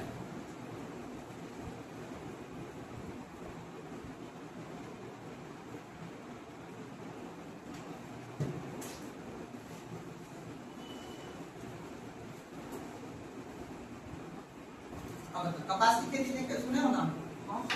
कैसे की जाती है कपास की खेती? जैसे जूट जिसको बोलते हैं लोग, अरे जिससे क्या बनता है, धागा जो बनता है ना? याद रखना, आप लोग गांव में रस्सी देखो, रस्सी जो बनता है, अरे जिसके दीपावली में बत्ती होता है। हाँ, अब आपको एक चीज समझ लेना है बात को, तो जहाँ उसकी जड़ जो है ना बहुत गाढ़े में होती है, जहाँ पे पानी की मात्रा ज्यादा होती है, और उसकी जड़ क्या होता है, गाढ़ी में। अरहर का दाल का नाम देखे हो? अरहर का दाल, अरे जो खेत में उसको क्या बोलते हैं, उसका भी उसी तरह का पेड़ पौधा होता है ना? ठीक उसी प्रकार से अरहर दाल और क्या बोले कि कपास, इन दोनों का खेती एक जैसा होता है क्योंकि इसकी जड़ बहुत गहरी होती है। आप कभी खींचिएगा तो बहुत मजबूती से टूटने वाली है। जरा बोलिए ना, ठीक है ना, आपने क्या समझिएगा। अब इन दोनों की जड़ क्या होती है, गहरी होती है। लेकिन अब आपने गेहूं का देखा है, गेहूं का जड़ देखो, गेहूं का जड़ कम होता है। तो याद रखिएगा, आपको इसके सिद्धांत याद रखिए, एक होता है गहरी जड़ वाले फसल और एक होता है उथली मतलब कम जड़ वाले फसल। ठीक है ना। तो हम एक खेती में क्या करते हैं, सबसे पहले अब बताओ ध्यान से बताओ, जो हमने गहरी जड़ वाला मैंने फसल लगाया, ठीक है। अब मान लो कि मेरा यहाँ पे मिट्टी है, ध्यान से समझना, ये मेरा यहाँ पे मिट्टी है, ठीक है। अब ये मिट्टी के अंदर अब मान लो कि मैंने यहाँ पे कपास बोया, तो कपास बोया तो इसका जड़ यहाँ तक जाएगा, सीड यहाँ तक अगर इसका जाएगा तो अब यहाँ तक पोषक तत्व पहुंच जाएगा, है ना। पोषक तत्व कहाँ तक पहुंच जाएगा, यहाँ तक पहुंच जाएगा। फिर जब अभिक्रिया करेगी, प्रकाश संश्लेषण से जब अभिक्रिया करेगी, प्रकाश संश्लेषण से अभिक्रिया करने के बाद ये अपनी सीटों के पोषक तत्व को कहाँ लाएगा, ऊपर लाएगा। तो ऊपर लाएगा तो इस स्तर तक पहुंचा देगा। फिर अब ये कौन सा हो, कपास हो या फिर अरहर की दाल हो, इस खेती के बाद हम तुरंत क्या करेंगे, यहाँ पोषक तत्व यहाँ तक तुला दिया, तो नॉर्मल जुताई के बाद भी हम यहाँ पे किसी खेती कर देंगे, धान की खेती कर देंगे या गेहूं की खेती कर देंगे। मेरी बात समझ रहा है? बिल्कुल नहीं होता है, लेकिन हमने जो समझाया आपको कि पोषक तत्व के स्तर यानी फसल चक्रण का मतलब हुआ कि एक निश्चित समय में ही, ठीक है ना। अब खेत को जो मतलब खाली रखने से फायदा तो नहीं है, उससे बेटर है कि आप ये वाला लगा दो या घास लगा दो खेत में, होता है ना, होता है। तो आदमी क्या करता है, या कोई भी इंसान, आपको समझना बस लॉजिक है, फसल चक्रण किसी एक निश्चित समय अंतराल में विभिन्न प्रकार का अगर हम फसल लगा देंगे तो उसको क्या बोलेंगे, फसल चक्रण बोलेंगे। फसल चक्रण। अब बताओ पोषक तत्व, हम पहले वो फसल को लगाएंगे जिसकी सीड नीचे तक जाती हो, वो अपने पोषक तत्व को लाके यहाँ पे रख देगा, ठीक है ना। इसे खाद हम इसको दिए होंगे तो ये खाद ऊपर लेके आएगा, ठीक है ना। फिर इसको हटा देंगे तो मिट्टी में यहाँ तो ना खाद पहुंच जाएगा जी, पहुंच जाएगा। उसके बाद फिर हम वही फसल लगाएंगे जो जहाँ की जड़ यहीं तक जा सके। मेरी बात समझ में आ रहा है ना। तो इसीलिए बोलते हैं कपास और अरहर के बाद हम किसका खेती कर लेंगे, गेहूं का खेती कर लेंगे या धान की खेती कर लेंगे। मेरी बात समझ में आ रहा है, क्या बोला, ठीक है ना। तो इसलिए याद रखिए, पोषक तत्व की मात्रा को खेत में बढ़ाने के लिए कभी कभी हम दलहन फसल लगाते हैं। तो इसी को बोलते हैं हम एक निश्चित समय में, एक निश्चित समय अंतराल में अगर हम डिफरेंट फसल लगाएं उसको क्या बोलेंगे, फसल चक्र बोलेंगे। अब ध्यान समझने मेरी बातों को, हमने क्या क्या बोला, एक होता है एकल फसल, एक होता है मिश्रित फसल, और एक कौन सा मैंने बताया, अंतर फसल, और दूसरा क्या बताया मैंने, फसल चक्र, लास्ट चक्र, ठीक है। देखिएगा सबसे पहला निम्न लिखा है ना, यहाँ पे निम्न लिखा दिए, ठीक है। गहरी जड़ वाली फसलों के बाद देखिएगा, पहला पॉइंट देखिए, गहरी जड़ वाले फसलों के बाद, गहरी हाँ, निम्न के बाद एक नंबर पॉइंट देख लिखना है। गहरी जड़ वाले फसल के बाद, गहरी जड़ वाले फसल के बाद उथली मतलब ऊंचा हुआ उथली जड़ वाला फसल का उगाई करना। गहरी जड़ वाली फसल के बाद उथली जड़ वाला फसल का उगाई करना, तो फसल चक्रण का सिद्धांत है, ठीक है ना। तो पहला सिद्धांत क्या हुआ, गहरी जड़ वाले फसल के बाद किसकी करना है, उथली जड़ वाले फसल का उगाई करना है।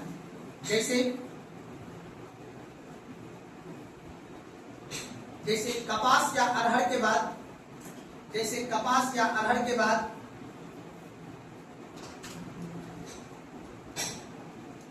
गेहूं या बाजरा की खेती,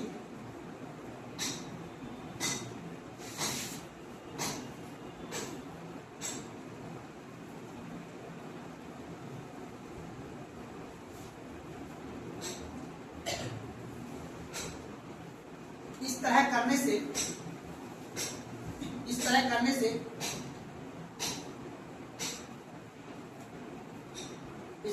से मिट्टी के अलग अलग स्तरों से पोषक तत्व लिया जाता है। मिट्टी के अलग अलग स्तरों से पोषक तत्व लिया जाता है।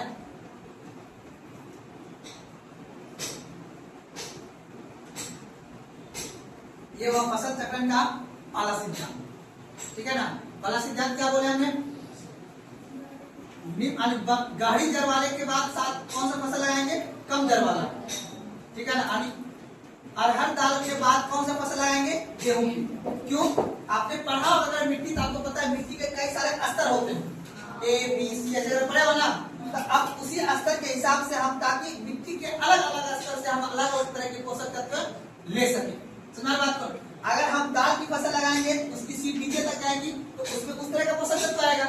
अगर हम धान की खेती या गेहूं की खेती या बरगद की खेती लगाएंगे तो उसकी स्तर यहीं तक रहेगा ना, तो यही सब पोषक तत्व ले पाएगा।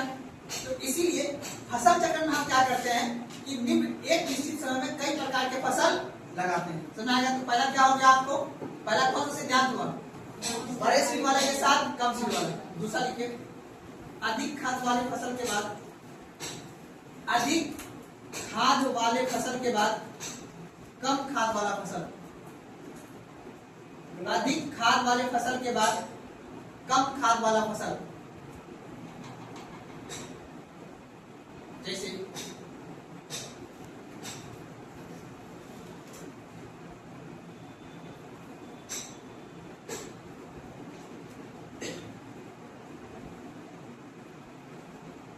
अच्छी बात बताओ, अगर आप लोग सोच सकते हो, कभी खेत आप लोग गए होंगे तो गन्ना उखाड़े हो, तुरंत उखड़ जाता है ना, अरे अगर पीछे उखाड़ देता, मतलब मक्का जैसे मक्का वगैरह उखाड़ देते उखड़ जाता है, कम टाइम लगता है ना, कम प्रेजेंट करने में तो कम टाइम लगता है। मक्का उखाड़ने में गन्ना बहुत, अब आलू खाए हो, आलू और गन्ना दो ऐसे चीज है जिसमें अत्यधिक खाद देना पड़ता है बाबू, ठीक है ना। तो याद रखना, अब अधिक खाद देकर अगर हमने किसी फसल का उत्पादन किया तो हम उसी क्षेत्र में वो फसल लगाएंगे जिसको कम खाद की आवश्यकता। अब कम खाद की आवश्यकता किसको पड़ता है, जिसकी सीट लंबी, जो धरती के अंदर से भी पोषक तत्व ले सकता है, खुद बिना नहीं देंगे तब, इसका नाम है दाल, दलहन फसल। तो रात को ना, तो अधिक खाद वाले के बाद दूध हम कौन सा लगाएंगे, कम खाद वाले। तो लिखो, जैसे आलू या गन्ना के बाद, आलू या गन्ना के बाद ये अधिक खाद वाला फसल, आलू या गन्ना के बाद गेहूं या दलहन का फसल,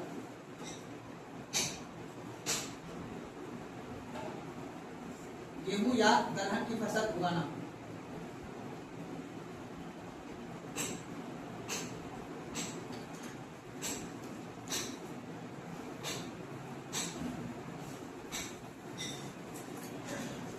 सिद्धांत है, पढ़ना, क्वेश्चन पूछता है ऐसे करके, यहाँ पे तो पता क्वेश्चन कैसे पूछता है, यूनिट से सब ऐसे दे देगा, यूनिट का स्टेटमेंट जारी वो एक ऑप्शन ऐसे करके देगा कि अच्छा गन्ना के बाद गेहूं, ऐसे बुला देगा, गेहूं कर्म से सलाह देगा ऐसे करके, दलहन के बाद गेहूं ऐसे कर देगा।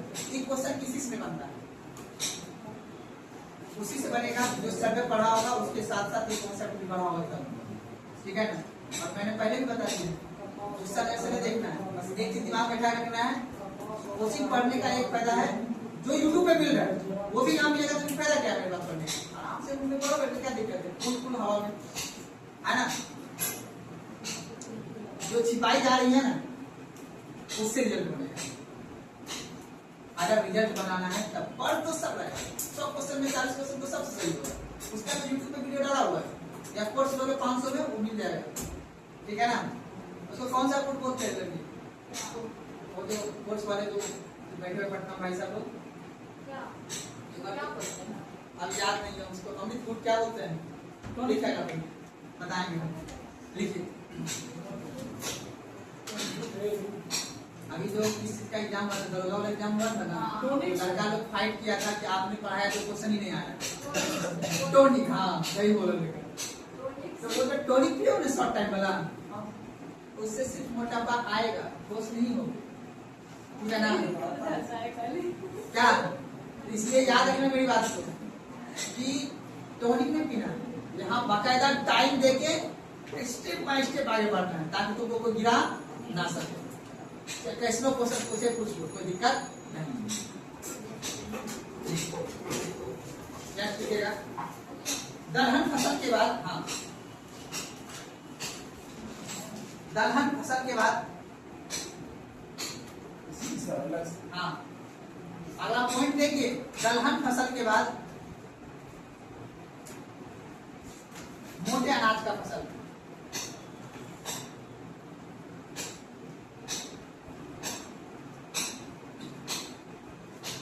मोटे अनाज किसको बोलते हैं जी? गेहूं, चना, मक्का वगैरह। देखिए दलहन फसल के बाद क्या लिखा हूं? शॉर्ट में लिखना, बस बोलते हैं कि शुरू करना, लिखो। जैसे चना, मूंग, अरहर के बाद चना, मूंग, अरहर के बाद चना, मूंग, अरहर के बाद गेहूं एवं धान की फसल। चना, मूंग, अरहर के बाद गेहूं और धान की फसल।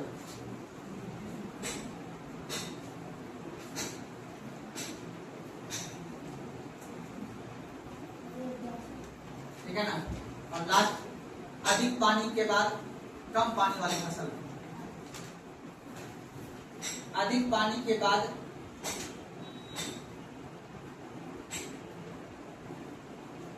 कम पानी वाला फसल। अच्छा आप लोग अगर समझे होंगे तब सवाल का जवाब दे देंगे कोई आराम से, ठीक है ना?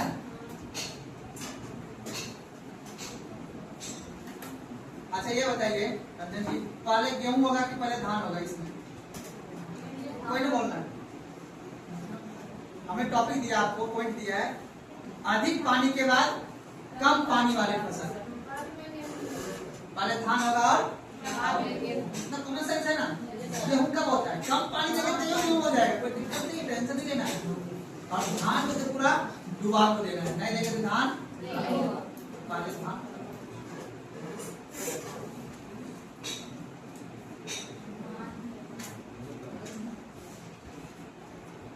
अधिक कौन सा पानी किसको चाहिए? धान को। कम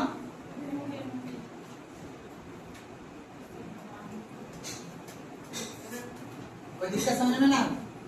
चलिए बाबू अब यहाँ पे ये टॉपिक खत्म होता है। अब हम लोग पढ़ेंगे फसल की किस्में, रबी, खरीफ और जायद। ठीक है ना? फसल की किस्में नहीं करना है, पढ़ते रहना है, ठीक है ना? फसल की किस्में, इसका किस्में। अब दो चीज नहीं पढ़ाऊंगा, वो खुद पढ़ के आना है। कभी कभी पूछेगा कि कोई भी फसल में किस तरह का रोग होता है या कौन सी फसल की कौन सी प्रजाति होती है, वो आप खुद को क्वेश्चन सॉल्व कराएंगे तो वहां पे भी बताएंगे आपको, ठीक है ना? पैसा नहीं यानी कौन सा फसल की कौन सी प्रजाति होती है और कौन सी फसल की कौन सी किस्में होती है। किस्में का मतलब उसमें कौन सी रोग लग सकता है या कौन सी के वजह से कौन सा उसका बढ़ता है, ठीक है ना? वो सब चीज। और अभी हम लोग पढ़ेंगे रबी, खरीफ और जायद फसल। लौड़े मोबाइल लौड़े जल्दी लिखिए, टॉपिक लिखिएगा। क्या लिखे टॉपिक जी? फसल की बगल में लिखिएगा ऋतु के आधार पे, बगल में ब्रैकेट लिखिएगा ऋतु के आधार पे, बगल में लिखेगा ऋतु के आधार पे। फसल ब्रैकेट में ऋतु के आधार पे। ऋतु समझते हो जी? चलिए आप देखिए, समझिएगा यहाँ पे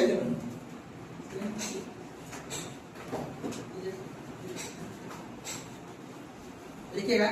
सबसे पहले लिखिएगा फसल किस्म, सबसे पहले लिखिएगा जी रबी।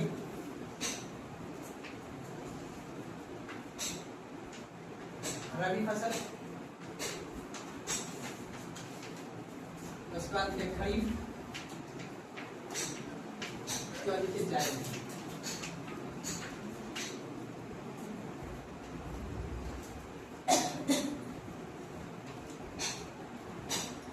नंबर सी बात है, रबी फसल कब होगा? ऑप्शन बदलेगा शीतकालीन ग्रीष्मकालीन वर्षा ऋतु, क्या बोलोगे? रबी फसल कब होती है? अरे गेहूं कब होती है? निकालिए ना यहाँ पे, ठीक है ना। और खरीफ कब होगा बाबू? वर्षा में। खरीफ की फसल कब लगती है? वर्षा में।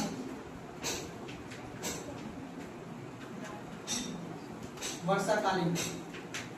और ये क्या होगा बाबू? ग्रीष्मकालीन।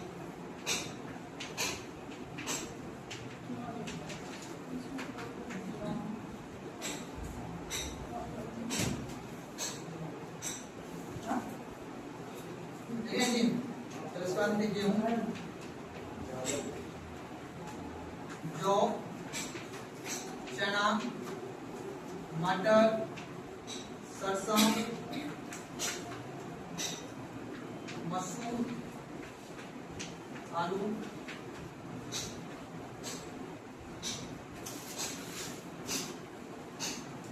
अलसी। जम्मू कश्मीर में होता है चावल,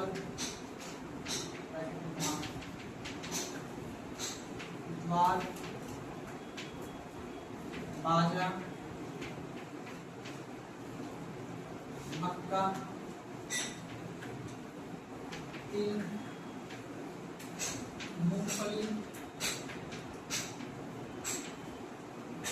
उड़द,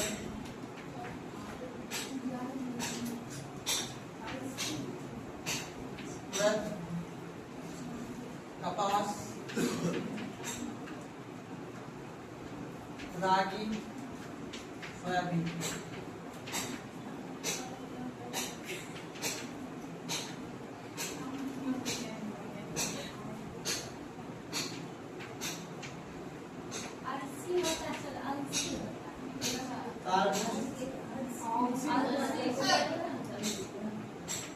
तरबूजा, ककड़ी, खीरा, भिंडी, करेला,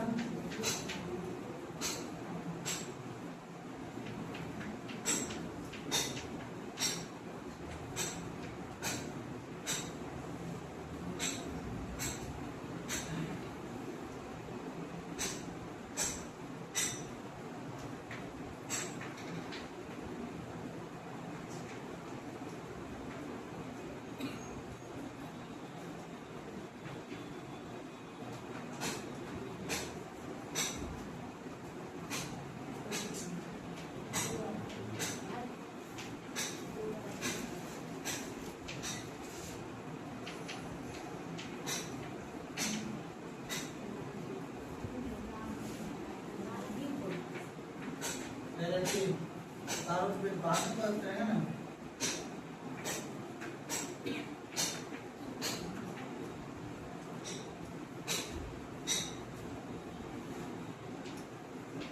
मूंगफली वाला कब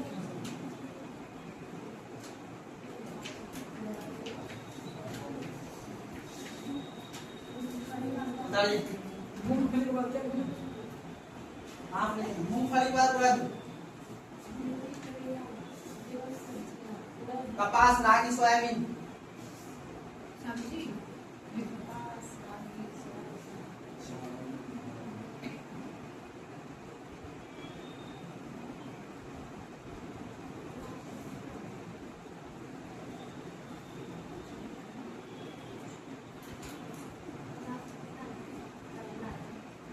करेला एवं सब्जियां या सब्जी, सब्जी क्या बोली? खड़ी खड़ी व्यवस्था जायद, जायद। वो तब पर भी नहीं पता इतना, ये सब तो हमको देखिए, आपको ये बेसिक पता होना चाहिए बाबू। आगे तो चलो समझ लो।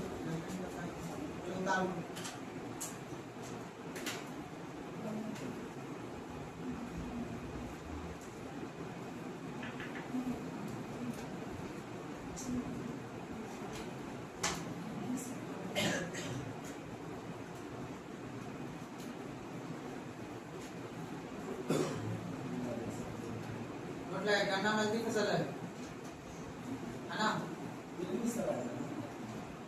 और कौन नकदी फसल है?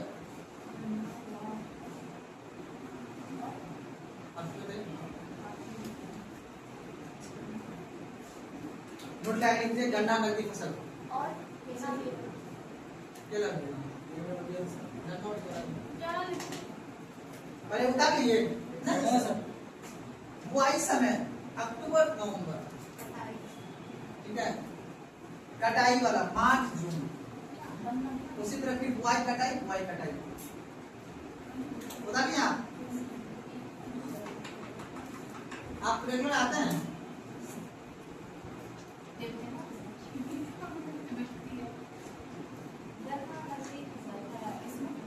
नोट लगा के लिखिए गन्ना नकदी फसल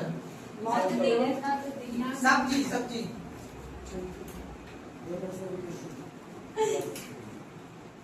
उसके बाद लिखिएगा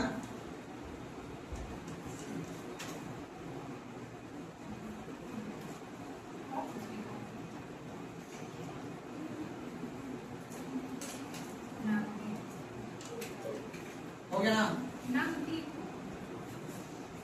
नगद कैसे होता है? वैसी फसलें जो 360 दिन से अधिक, ठीक है ना, जैसे चाय हुआ, कॉफी हुआ, ये सब हुआ, कुछ मसाले हुए, सब इसके बारे में क्या बोले? शक्कर देखो वो जायज भी आ सकता है,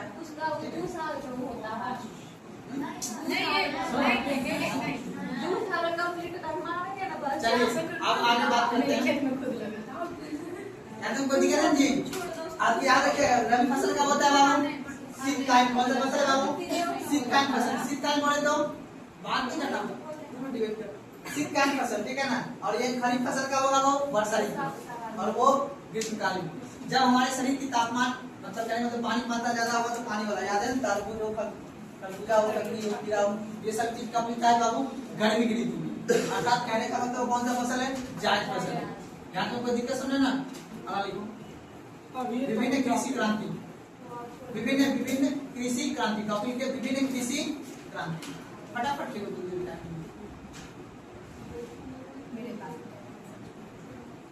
विभिन्न कृषि एवं उनके जनक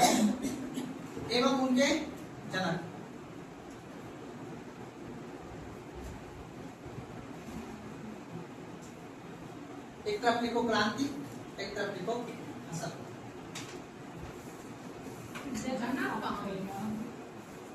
जनक भी लगा दो, जनक को अलग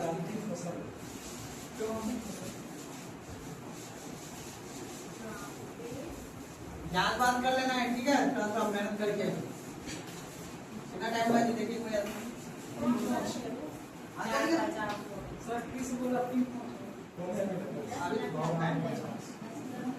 जाना है, घर जाना है आपको, पढ़ लो, ठीक है ना, जाना है बाद में इनके साथ। अच्छा ये आपके साथ रहती है, तुम्हारा पड़ोसी है आज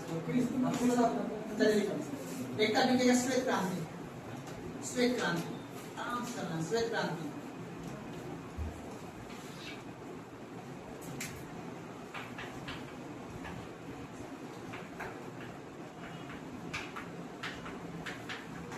अभी जनक वाला कॉलम को नहीं भरना, ठीक है।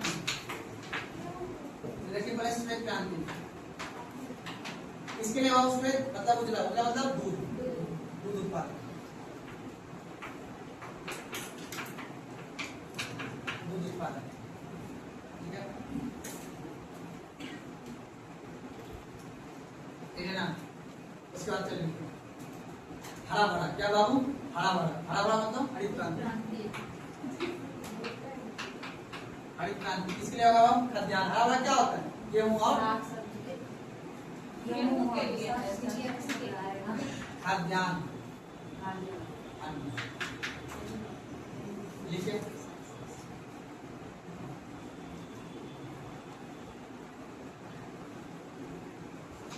ठीक है जी। उसके बाद भूरी क्रांति, भूरी क्रांति किसके लिए होगा? ऊन एवं सीमेंट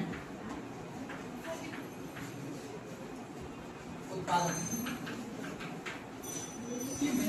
चलिए आगे बात नहीं करना, डिबेट बाद में, देख लेना। अब बताओ, श्वेत का छोटका भाई रजत, रजत क्रांति। श्वेत का कौन है बाबू? छोटका भाई, जिसको बोलते हैं अंडा उत्पादन। नाम सुने हो?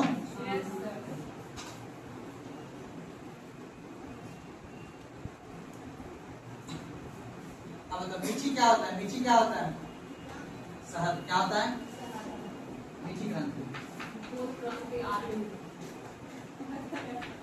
शहद उत्पादन। ये सभी क्रांति नहीं होता तो हर किसी को शहद मिल पाता नहीं, ठीक ना? इसलिए याद में सबके क्रांति लेवल क्या है? नीली क्रांति। क्या लिखा है बाबू? नीली। नीली समझते हो ना? नीली पीली इसलिए होगा बाबू। नीली मतलब समुद्र। क्या मतलब है? समुद्र। तो समुद्र में क्या रहता है?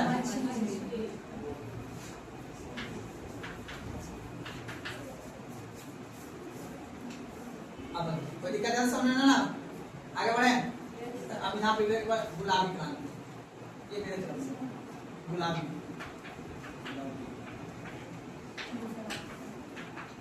झींगा मछली।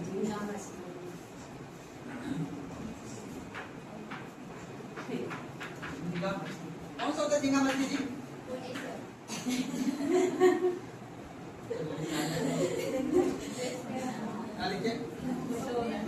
काली क्रांति। अगला लिखेगा काली क्रांति। अगला लिखे काली क्रांति। लास्ट लिखना है काली क्रांति।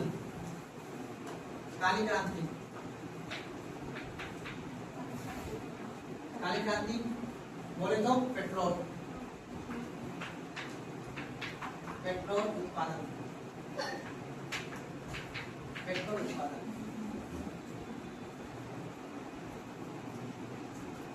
आप बताओ कोमल जी, शाहरुख खान को देखे है ना?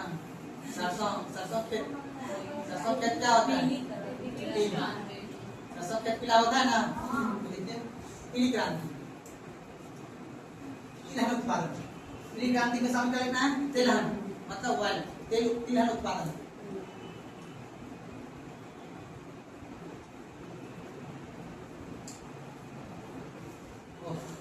ठीक है ना? जल्दी लिखिए फटाफट। ग्रीन गोल्ड क्रांति, ग्रीन गोल्ड क्रांति। गोल्ड बोलते हैं सोना, अपने देश से सोना ले गया था, ठीक है? कौन? अंग्रेज। इसको बोलते हैं चाय छुपाना।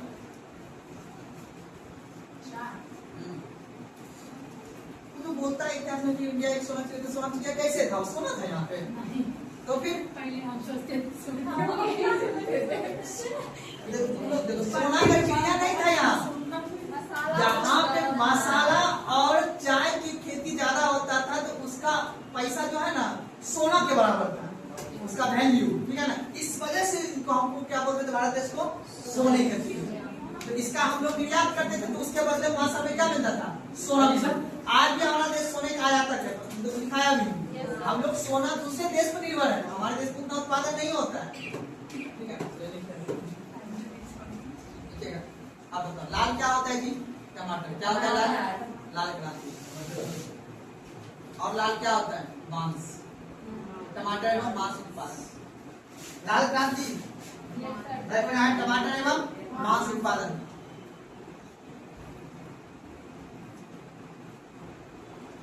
कोई दिक्कत? मक्का क्रांति नहीं लिखना है, मक्का उत्पादन के लिए कोई जरूरत नहीं। इसका जनक पूछता है एग्जाम में, बहुत होशियार है, ठीक है? अगला पॉइंट लिखेगा क्या लिखें सर? हाँ? अरे यार, कहानी में पेट्रोल उत्पादन। अगला लिखेगा गोल क्रांति। गोल आलू कैसा होता है? ये भी तो लिखने की जरूरत नहीं है, लेकिन लिख लो, क्या करोगे?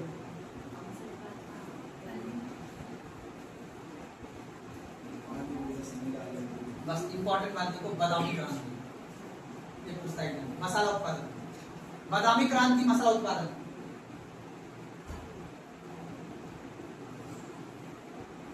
स्वर्ण क्रांति, सोना नहीं लिखना, अपने यहाँ सोना नहीं होता है।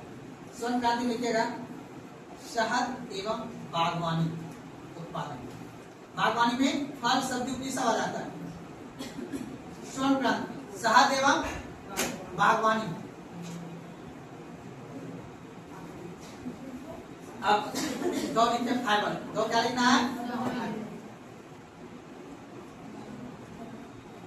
देखिए स्वर्ण क्रांति, शहद एवं बागवानी उत्पादन। बागवानी फसल किसको बोलते हैं?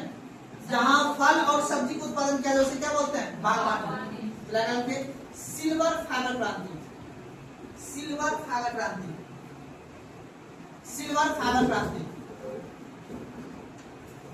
सिल्वर फाइबर क्रांति कपास उत्पादन। और एक लीजिए कंफ्यूज होने वाला बात, गोल्डन फाइबर क्रांति, जूट उत्पादन। ये दोनों में आदमी कंफ्यूज हो जाता है, जिससे याद रखना है। सिल्वर फाइबर क्रांति, पहले लिखना था सिल्वर फाइबर क्रांति और उसके बाद लिखना गोल्ड फाइबर क्रांति, गोल्ड फाइबर क्रांति जूट उत्पादन।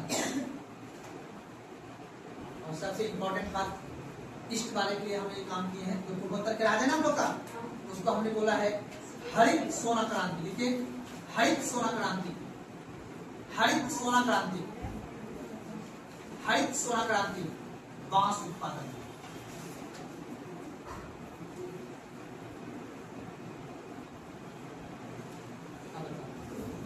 परभानी क्रांति, परभानी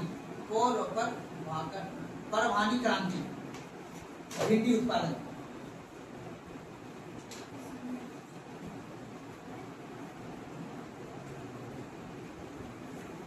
अब देखो सुनहरी क्रांति,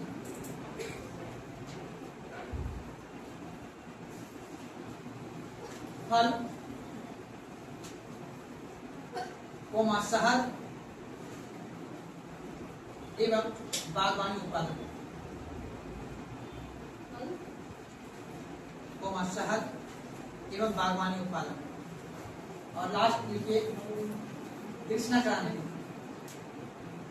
लास्ट लिखिए कृष्णा क्रांति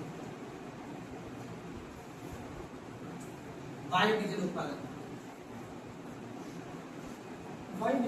हाँ बाबू बायोडीजल।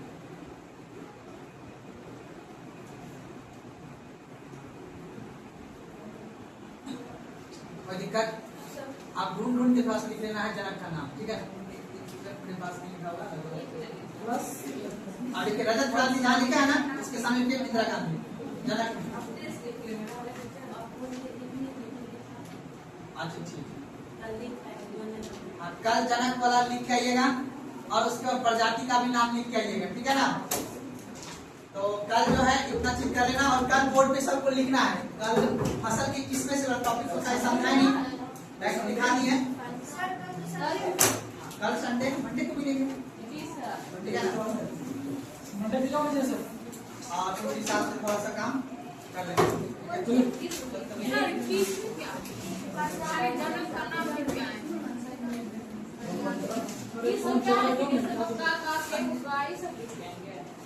मक्का कौन कौन से किस्म भारत में पाई जाती है? जिसको प्रजाति बोलते हैं ना,